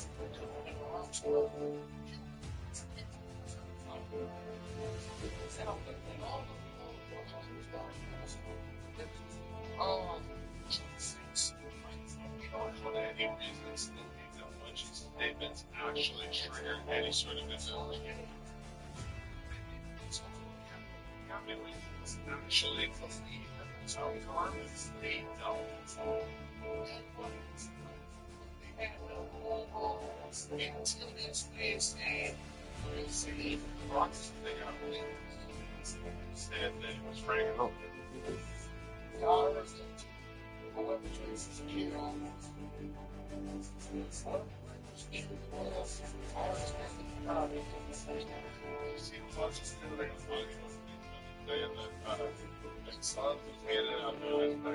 That's cast. First of all, let's see what that's cast.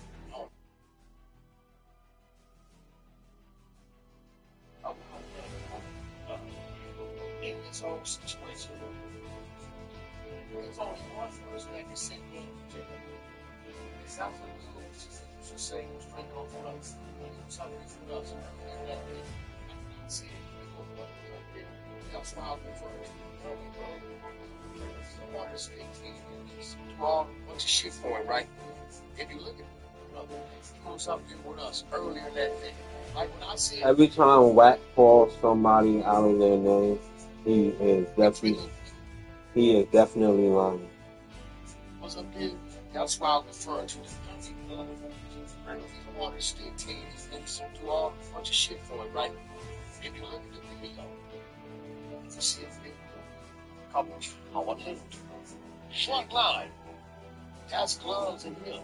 See, the main thing about this situation is gloves is front and center on camera. Nothing. Know in his hands. So for this K7 to be here to say, I saw gloves passing out knives. We're all looking at gloves. Security guard was supposed to. He's keeping the fight of getting to his client. You get what I'm saying? We're watching him on the video. The same video that. So YG is that close to it? Look, it's in the vicinity. Gloves are there. YG's in the vicinity. That's a security guard. You know, this is security. Why you don't get on no BS over there and say, I saw kids passing out knives. Why did you see them passing out knives? When you was running for gloves, niggas on their backs. It's gloves on. Like we're watching him fight, right? Nephew, I would call him right now. He ain't pressing no charges. He's like, why did you do the best I could? You know what I'm saying?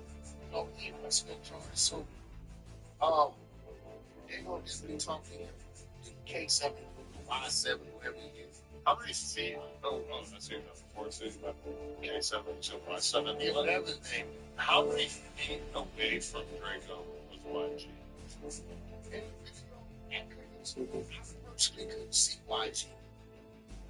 I could see security. Right? I didn't know about I couldn't see. I could see his security, right? So he's in the area. Now, I didn't see YG throw no punches. I don't know. I don't know. You know, when you look at a bunch of black dude, I don't know who went to the crowd. I don't know who front line. I don't know who from this side rushed over here, rushed over there. You just kind of see two front lines and they clashing. And it's a Ralph, they caught a lot of flack. Because we saw Ralph fighting. Like he trying to be treated earlier than he should have. Right? So I don't know if it's his fault because of the type of security he had. In front line fighting. There's no way, the prime artist is supposed to be front line fighting. Right. I had no problem with the stitches. I didn't know. Oh, yeah. What's up? And didn't YG say he wasn't present?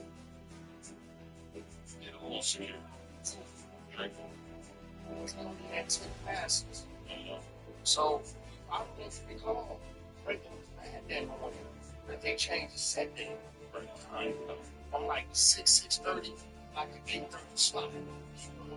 Like all different shit is this. And then I would request more passes. Because you see it before they potentially lined up. So now you got an issue with if you gotta go right now. You know, I'm not gonna be times by that. That's why Live Nation is going to burn in hell because they not want to change the set time and they put it closer to somebody that he had direct issues with. I can tell that they can only have minimal amounts of people with them. Like, I actually don't think that it was a setup. I just think it was just pure ineptness and like lack of planning that got him killed. And they need to be helping him. Well, like I said, I think that was because I was already doing this whole thing. You know, those 20 minutes like full time. You know what I'm saying? So it ain't every day I can get the whole squad and just hold like that. You know what I'm saying? And, you know, by the time we end up leaving, like, how much out. By the time we got to the 10 freeway, call came in. So, but, yeah, I just think it's been a little too much. Much of me, send me wrong, whatever you want. There ain't no man supposed to go on there talking about, you know, they shoot somebody, unalive somebody on a open murder case. They don't have a suspect. They hollering this other dude name. I don't know this dude, but he ain't been arrested. I mean, he definitely said too much, but at the same time, like, that's not going to be the reason why somebody goes down. Somebody that's why they down because of it's why they don't arrest him. Yeah.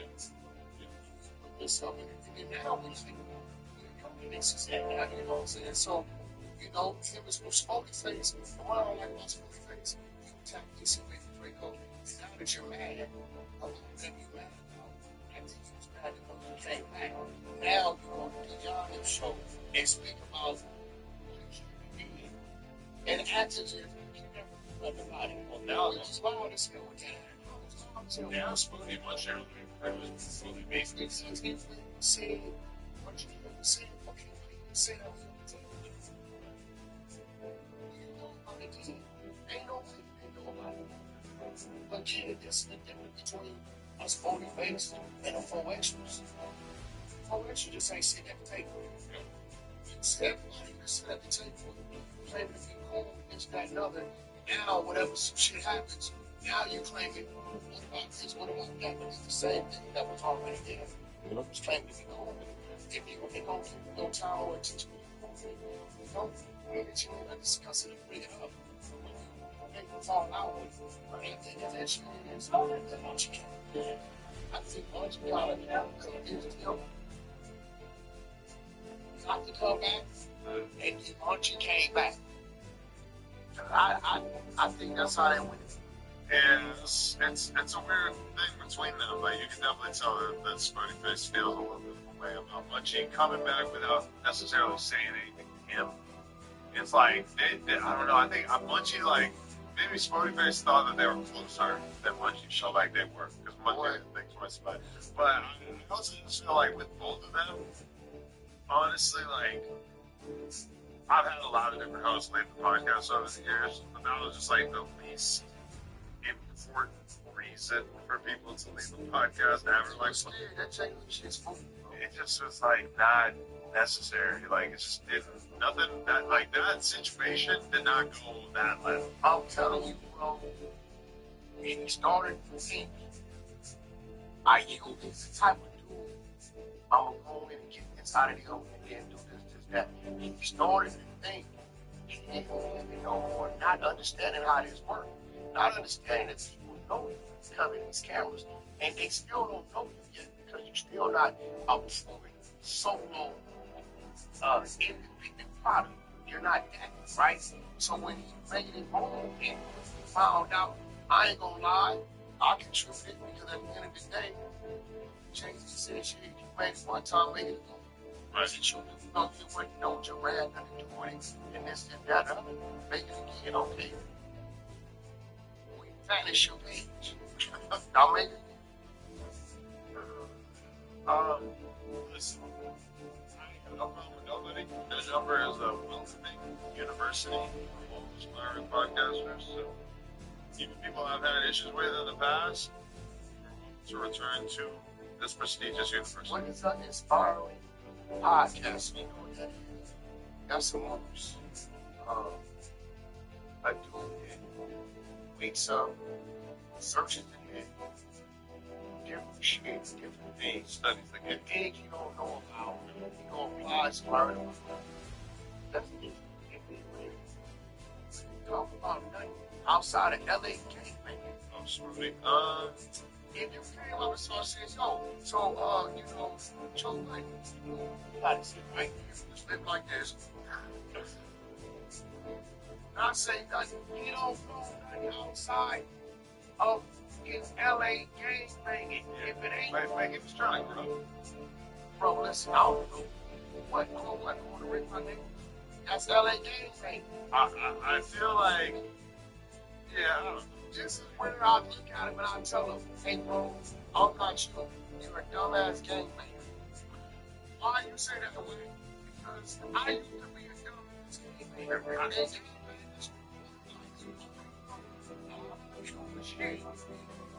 And gangbangers, if it ain't the block, prison, live this fucking ways, I thought I saw pretty cat. There's no more conversation. But that's not for everybody, because look at Rios.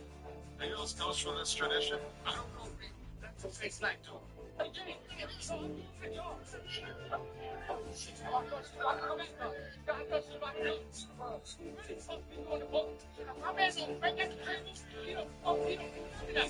Look at this shit here. I don't understand this. Show. Where's Show? Right. Right. She got my heat right here. Look at what she's doing. Can't you eat black? Can't you eat black? Can't you eat black? Keep my man's name out of your mouth. Keep my man's name out of your mouth. Keep my man's name out of your mouth. For real. Everything. See, I'm out, man. Look at my neck, man. Come on. See, I everything. Oh.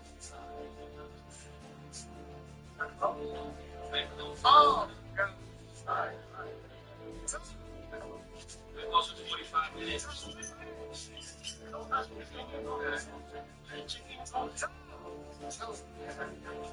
Oh. I don't touch it. Oh, my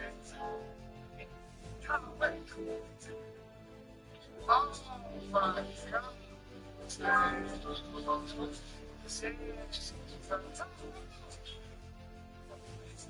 Wait.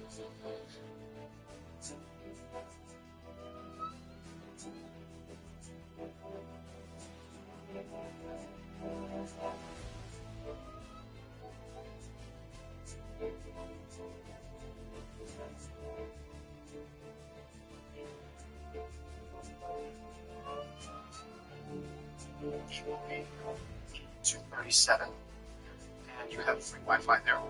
Also, from 6 a.m. to 10 a.m. every morning, there's a free continental breakfast. Oh. Continental breakfast? Yes, from 6 a.m. to 10 a.m. So what's continental? Very good. Where goes on? A one admission for the continental. You can sell yourself, sir. Interesting. European style.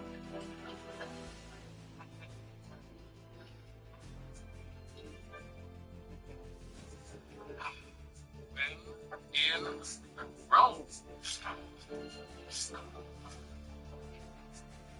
Forbidden fruit.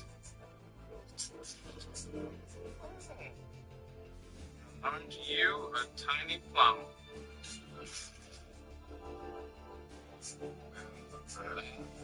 Please. Ah. Paper and everything. And who are you, my little friend? Not a spoon, not a fork, something in between a spoon. What will you think of next, Germany? No, what's the first thing, bro? All the European countries lay before me. Where should I to first? A piece of the donut. Thank you, Turkey. Oh, no. Let's see the visual comments. Ah, the Danish. They're from Brussels.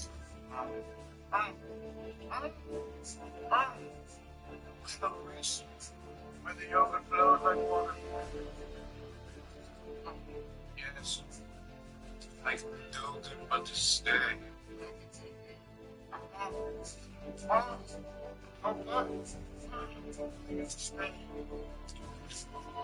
What the fuck? I didn't believe this. They don't clean up the room.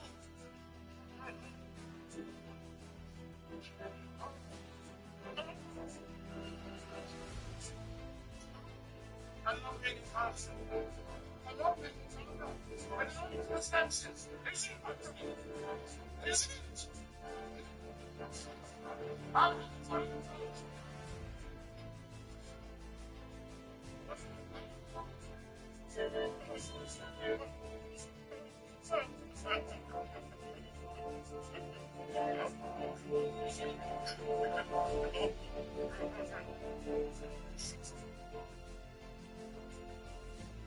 Oh, good afternoon, sir. How can I help you? Well, Davis, I will be staying indefinitely.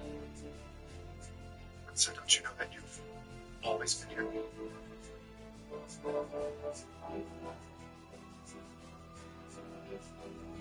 Really? Continental breakfast? Right around the corner.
Dispatch to Unit 7. Dispatch to Unit 7. Are you receiving?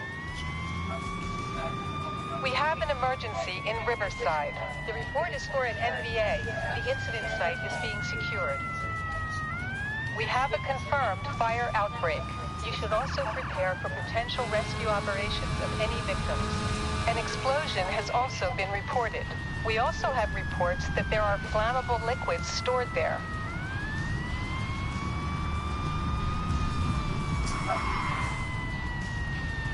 Hey, focus on the road.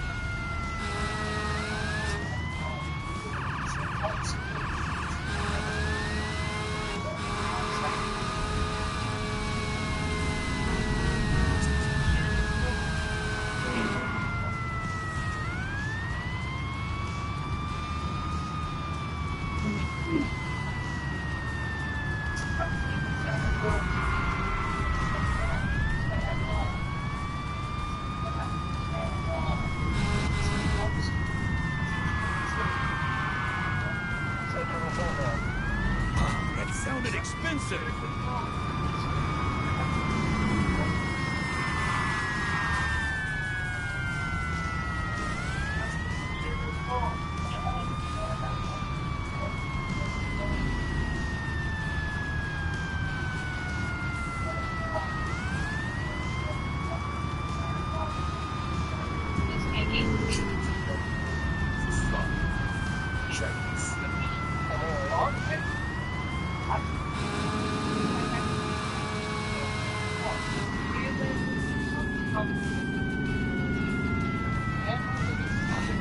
You know these vehicles are expensive.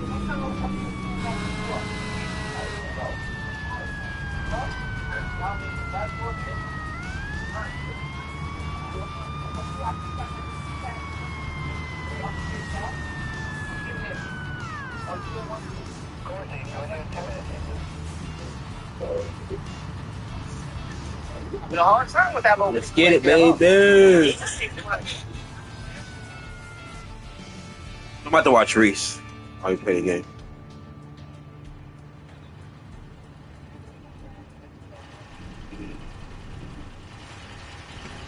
Okay.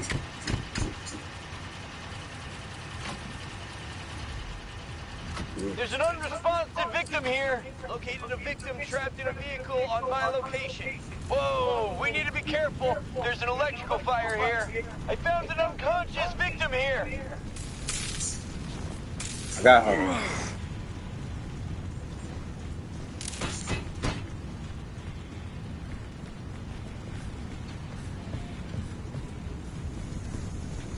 What?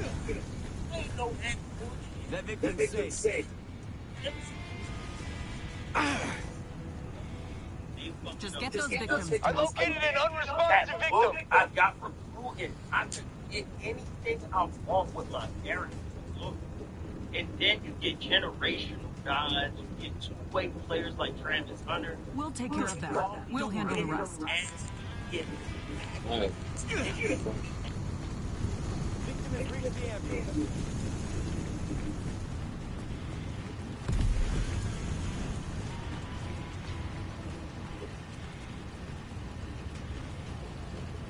Unconscious victim found.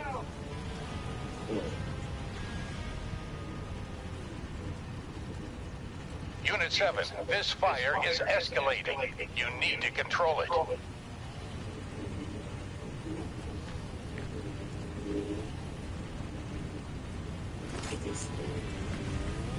That was just too much fire. No.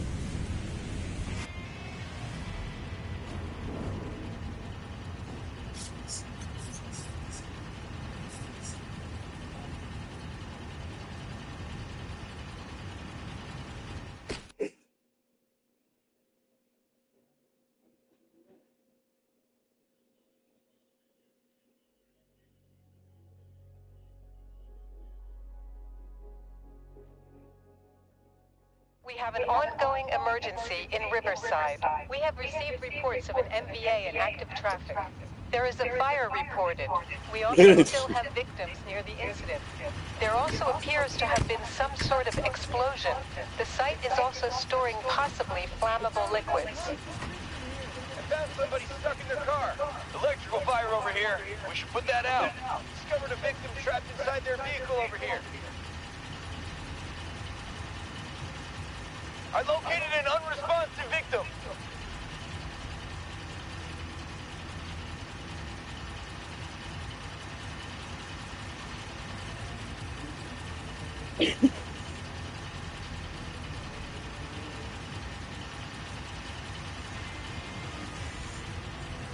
Victim rescued, partner.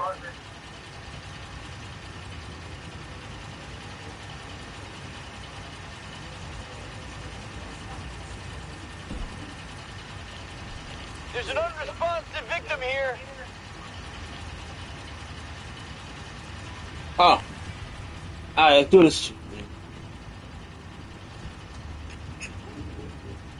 I don't know nothing about this fight.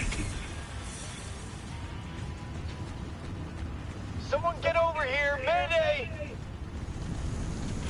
I need help. Mayday, mayday! I need you to be faster than that. Someone help!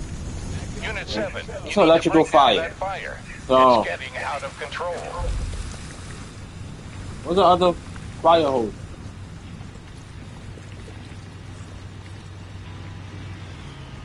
I don't know where I keep the fire hose on this.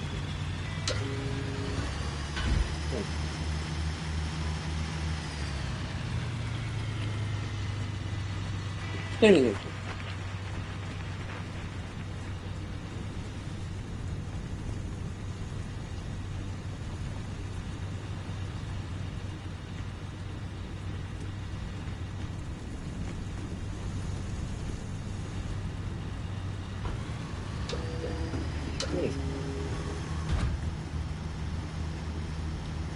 Supply line ready. Oh, here we go.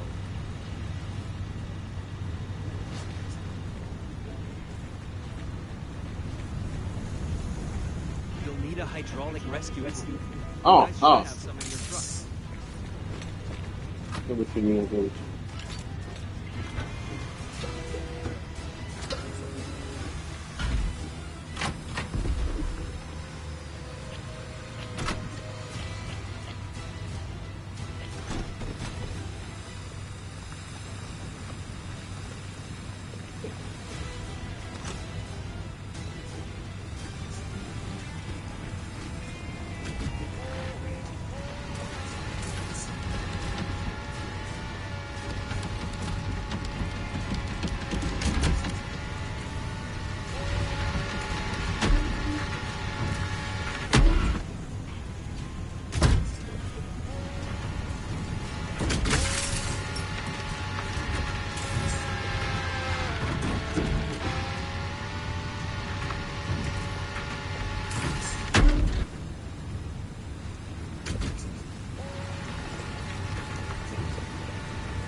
I'll take care of the rest.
Yo, we need to call for medical.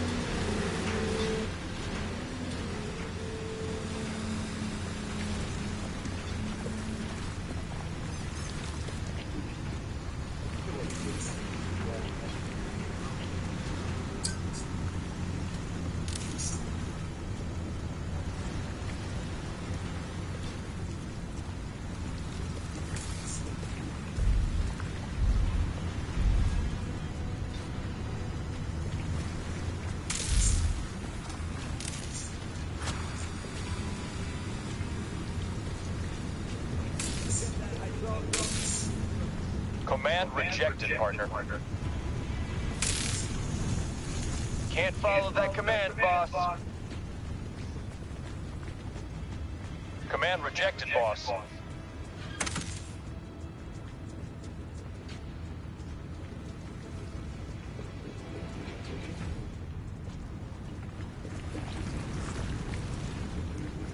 Can we do it?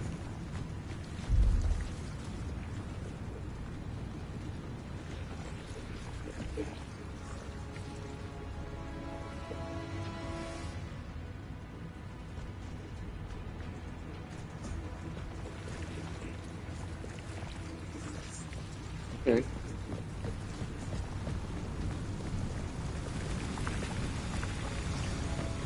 What?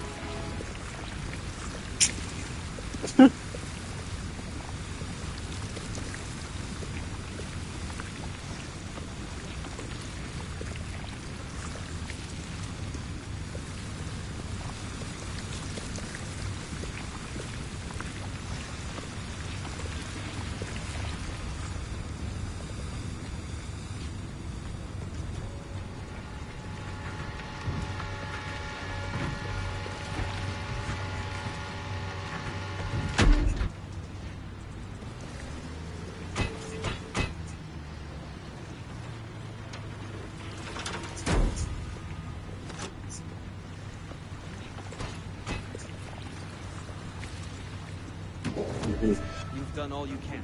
I'll handle the rest.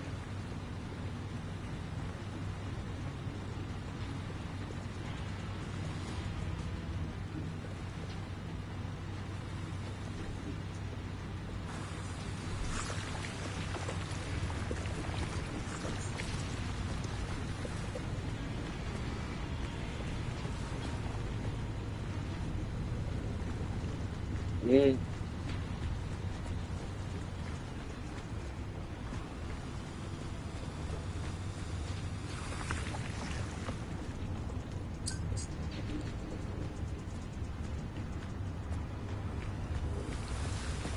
A job well done.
Good job, guys. We're heading home.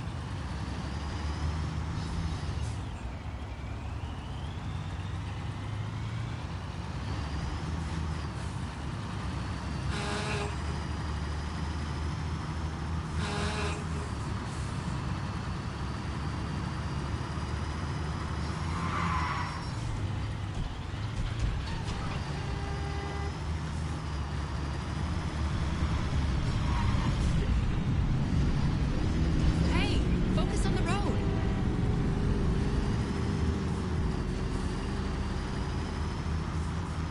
Oh. That's helpful. That's helpful.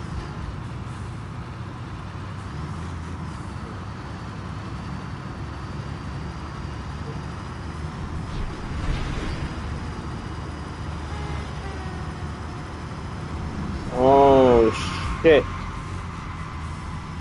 told you.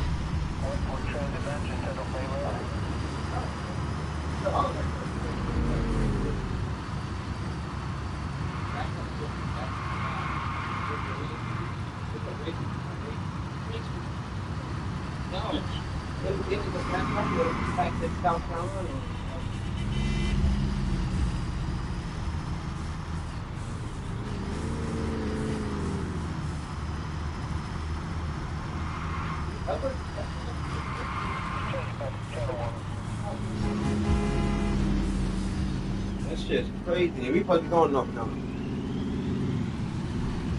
Safety over speed, my friend.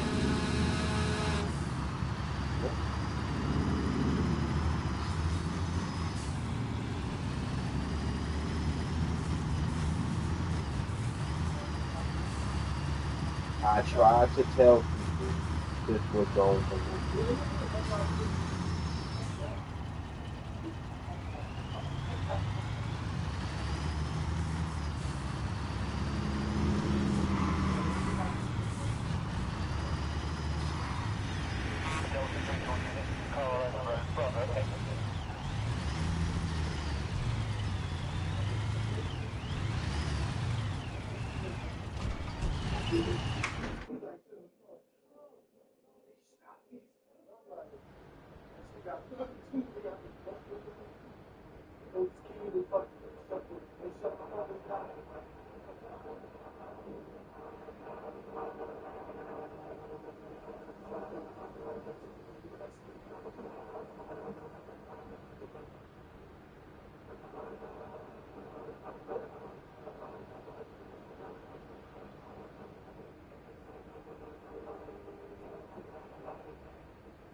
I just thought you all should be on the road.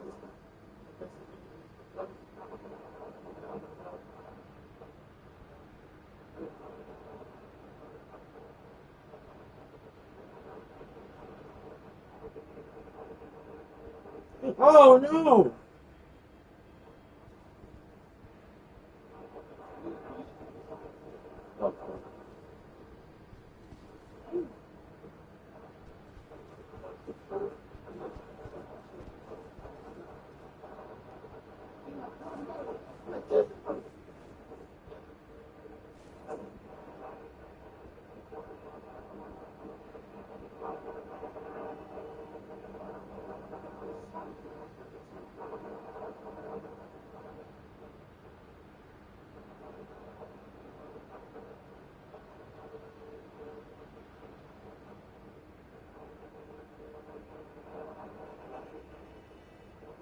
Oh.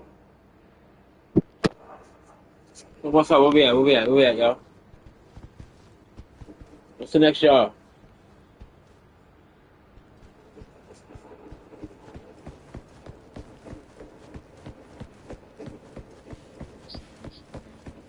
Yo. What's the next y'all? Yo, can you hear me? Good seeing you. Hey. Oh. How you do that?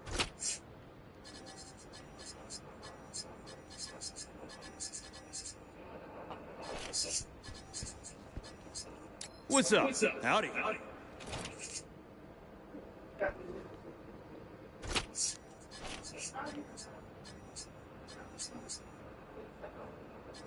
All right, positive. Many thanks.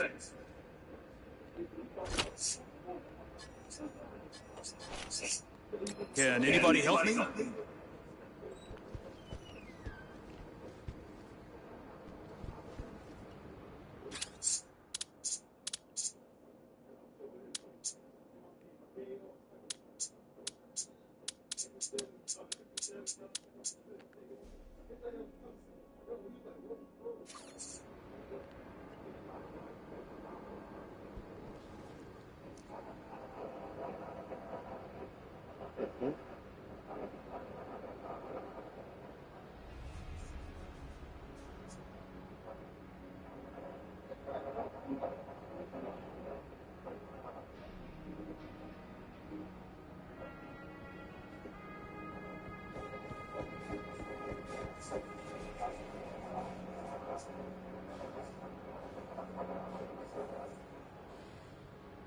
Hey, hi there.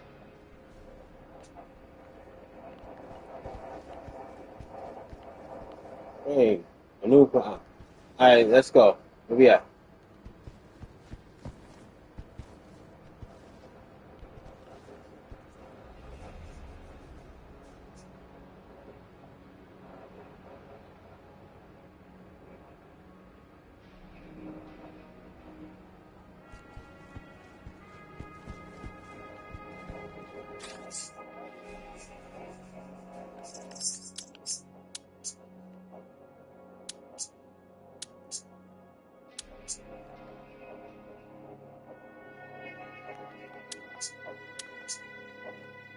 Yo, can y'all hear me?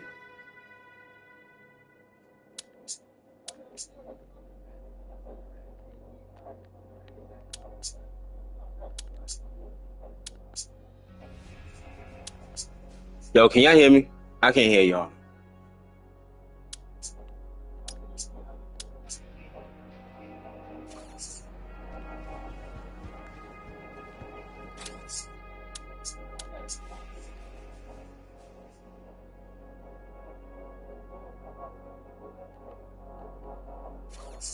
Yo, can we get out of here?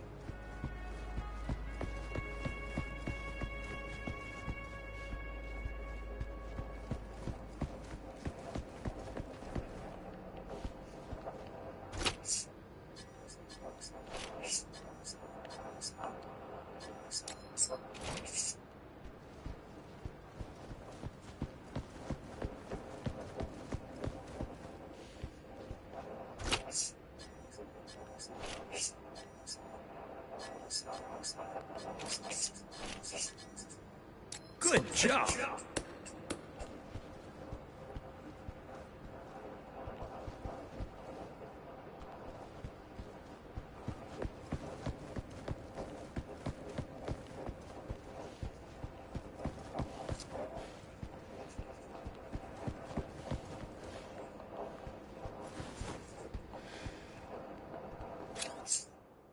Yo, can we get the... Yo, oh my God.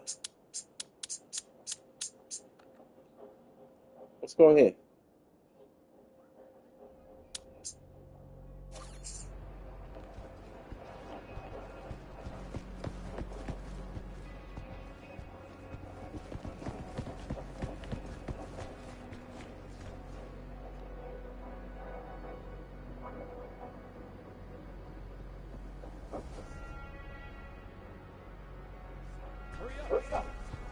Finally, man. Let's go.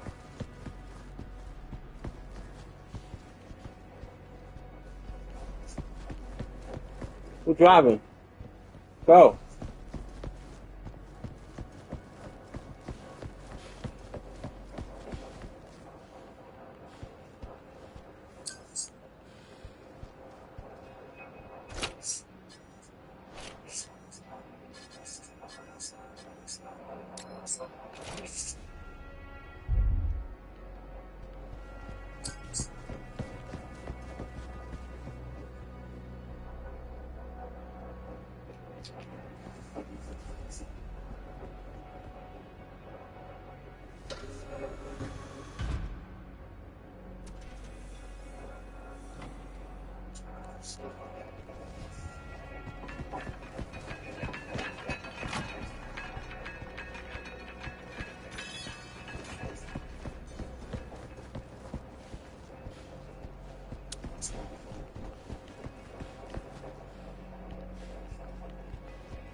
You're the only one who believed it.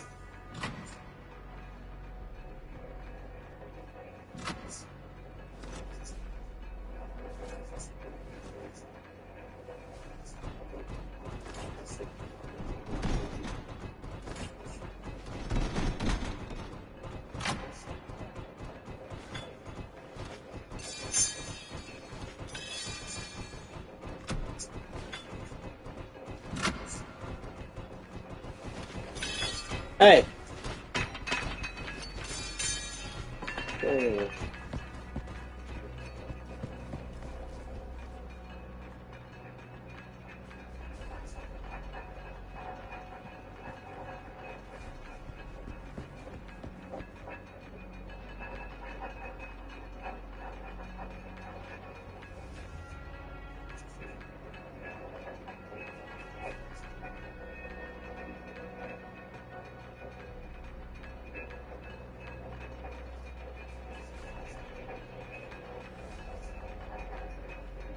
Nice to see you.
Right.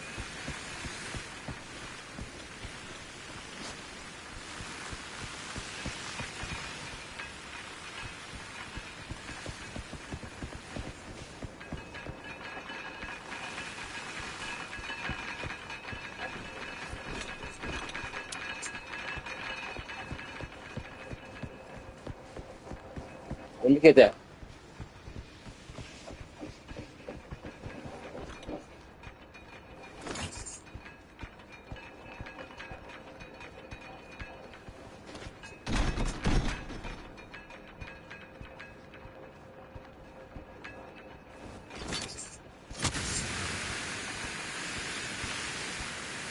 Yeah, I'm done with this.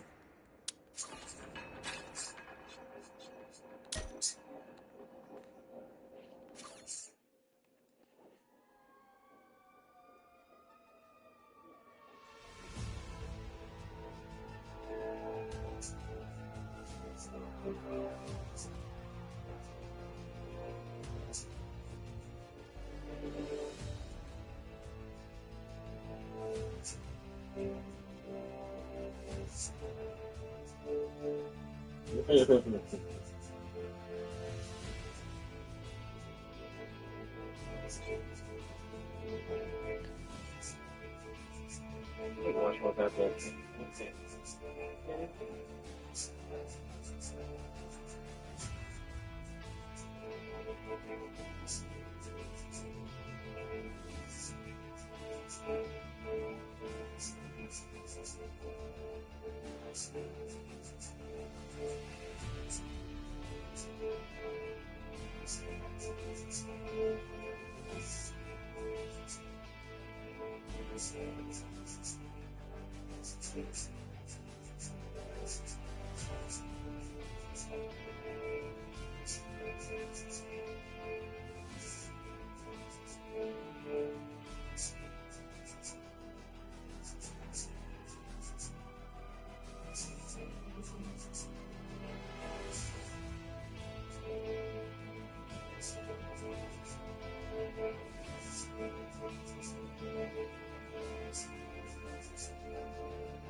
Social media is for children. They are the only ones who are easily influenced.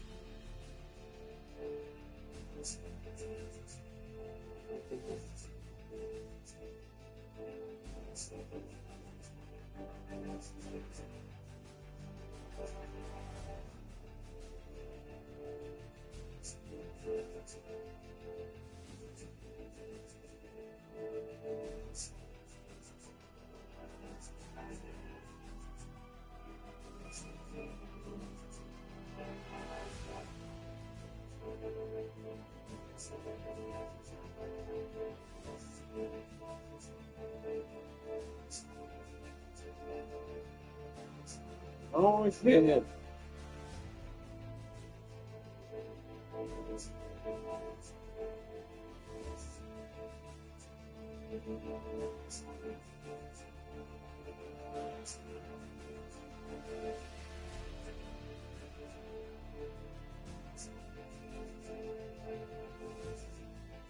What are you?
Oh my fucking fuck, man.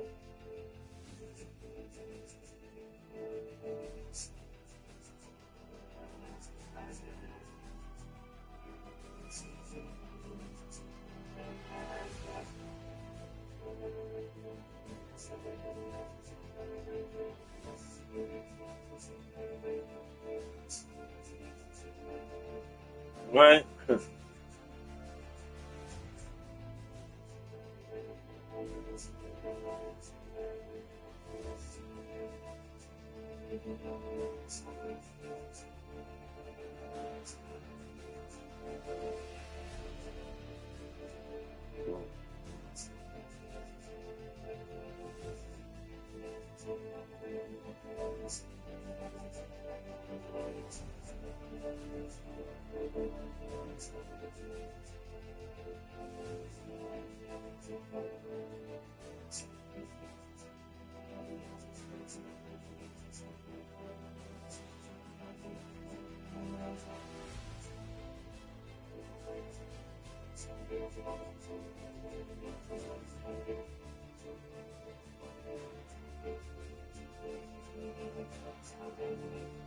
America does not want.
Oh, you try to steal.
Oh shit.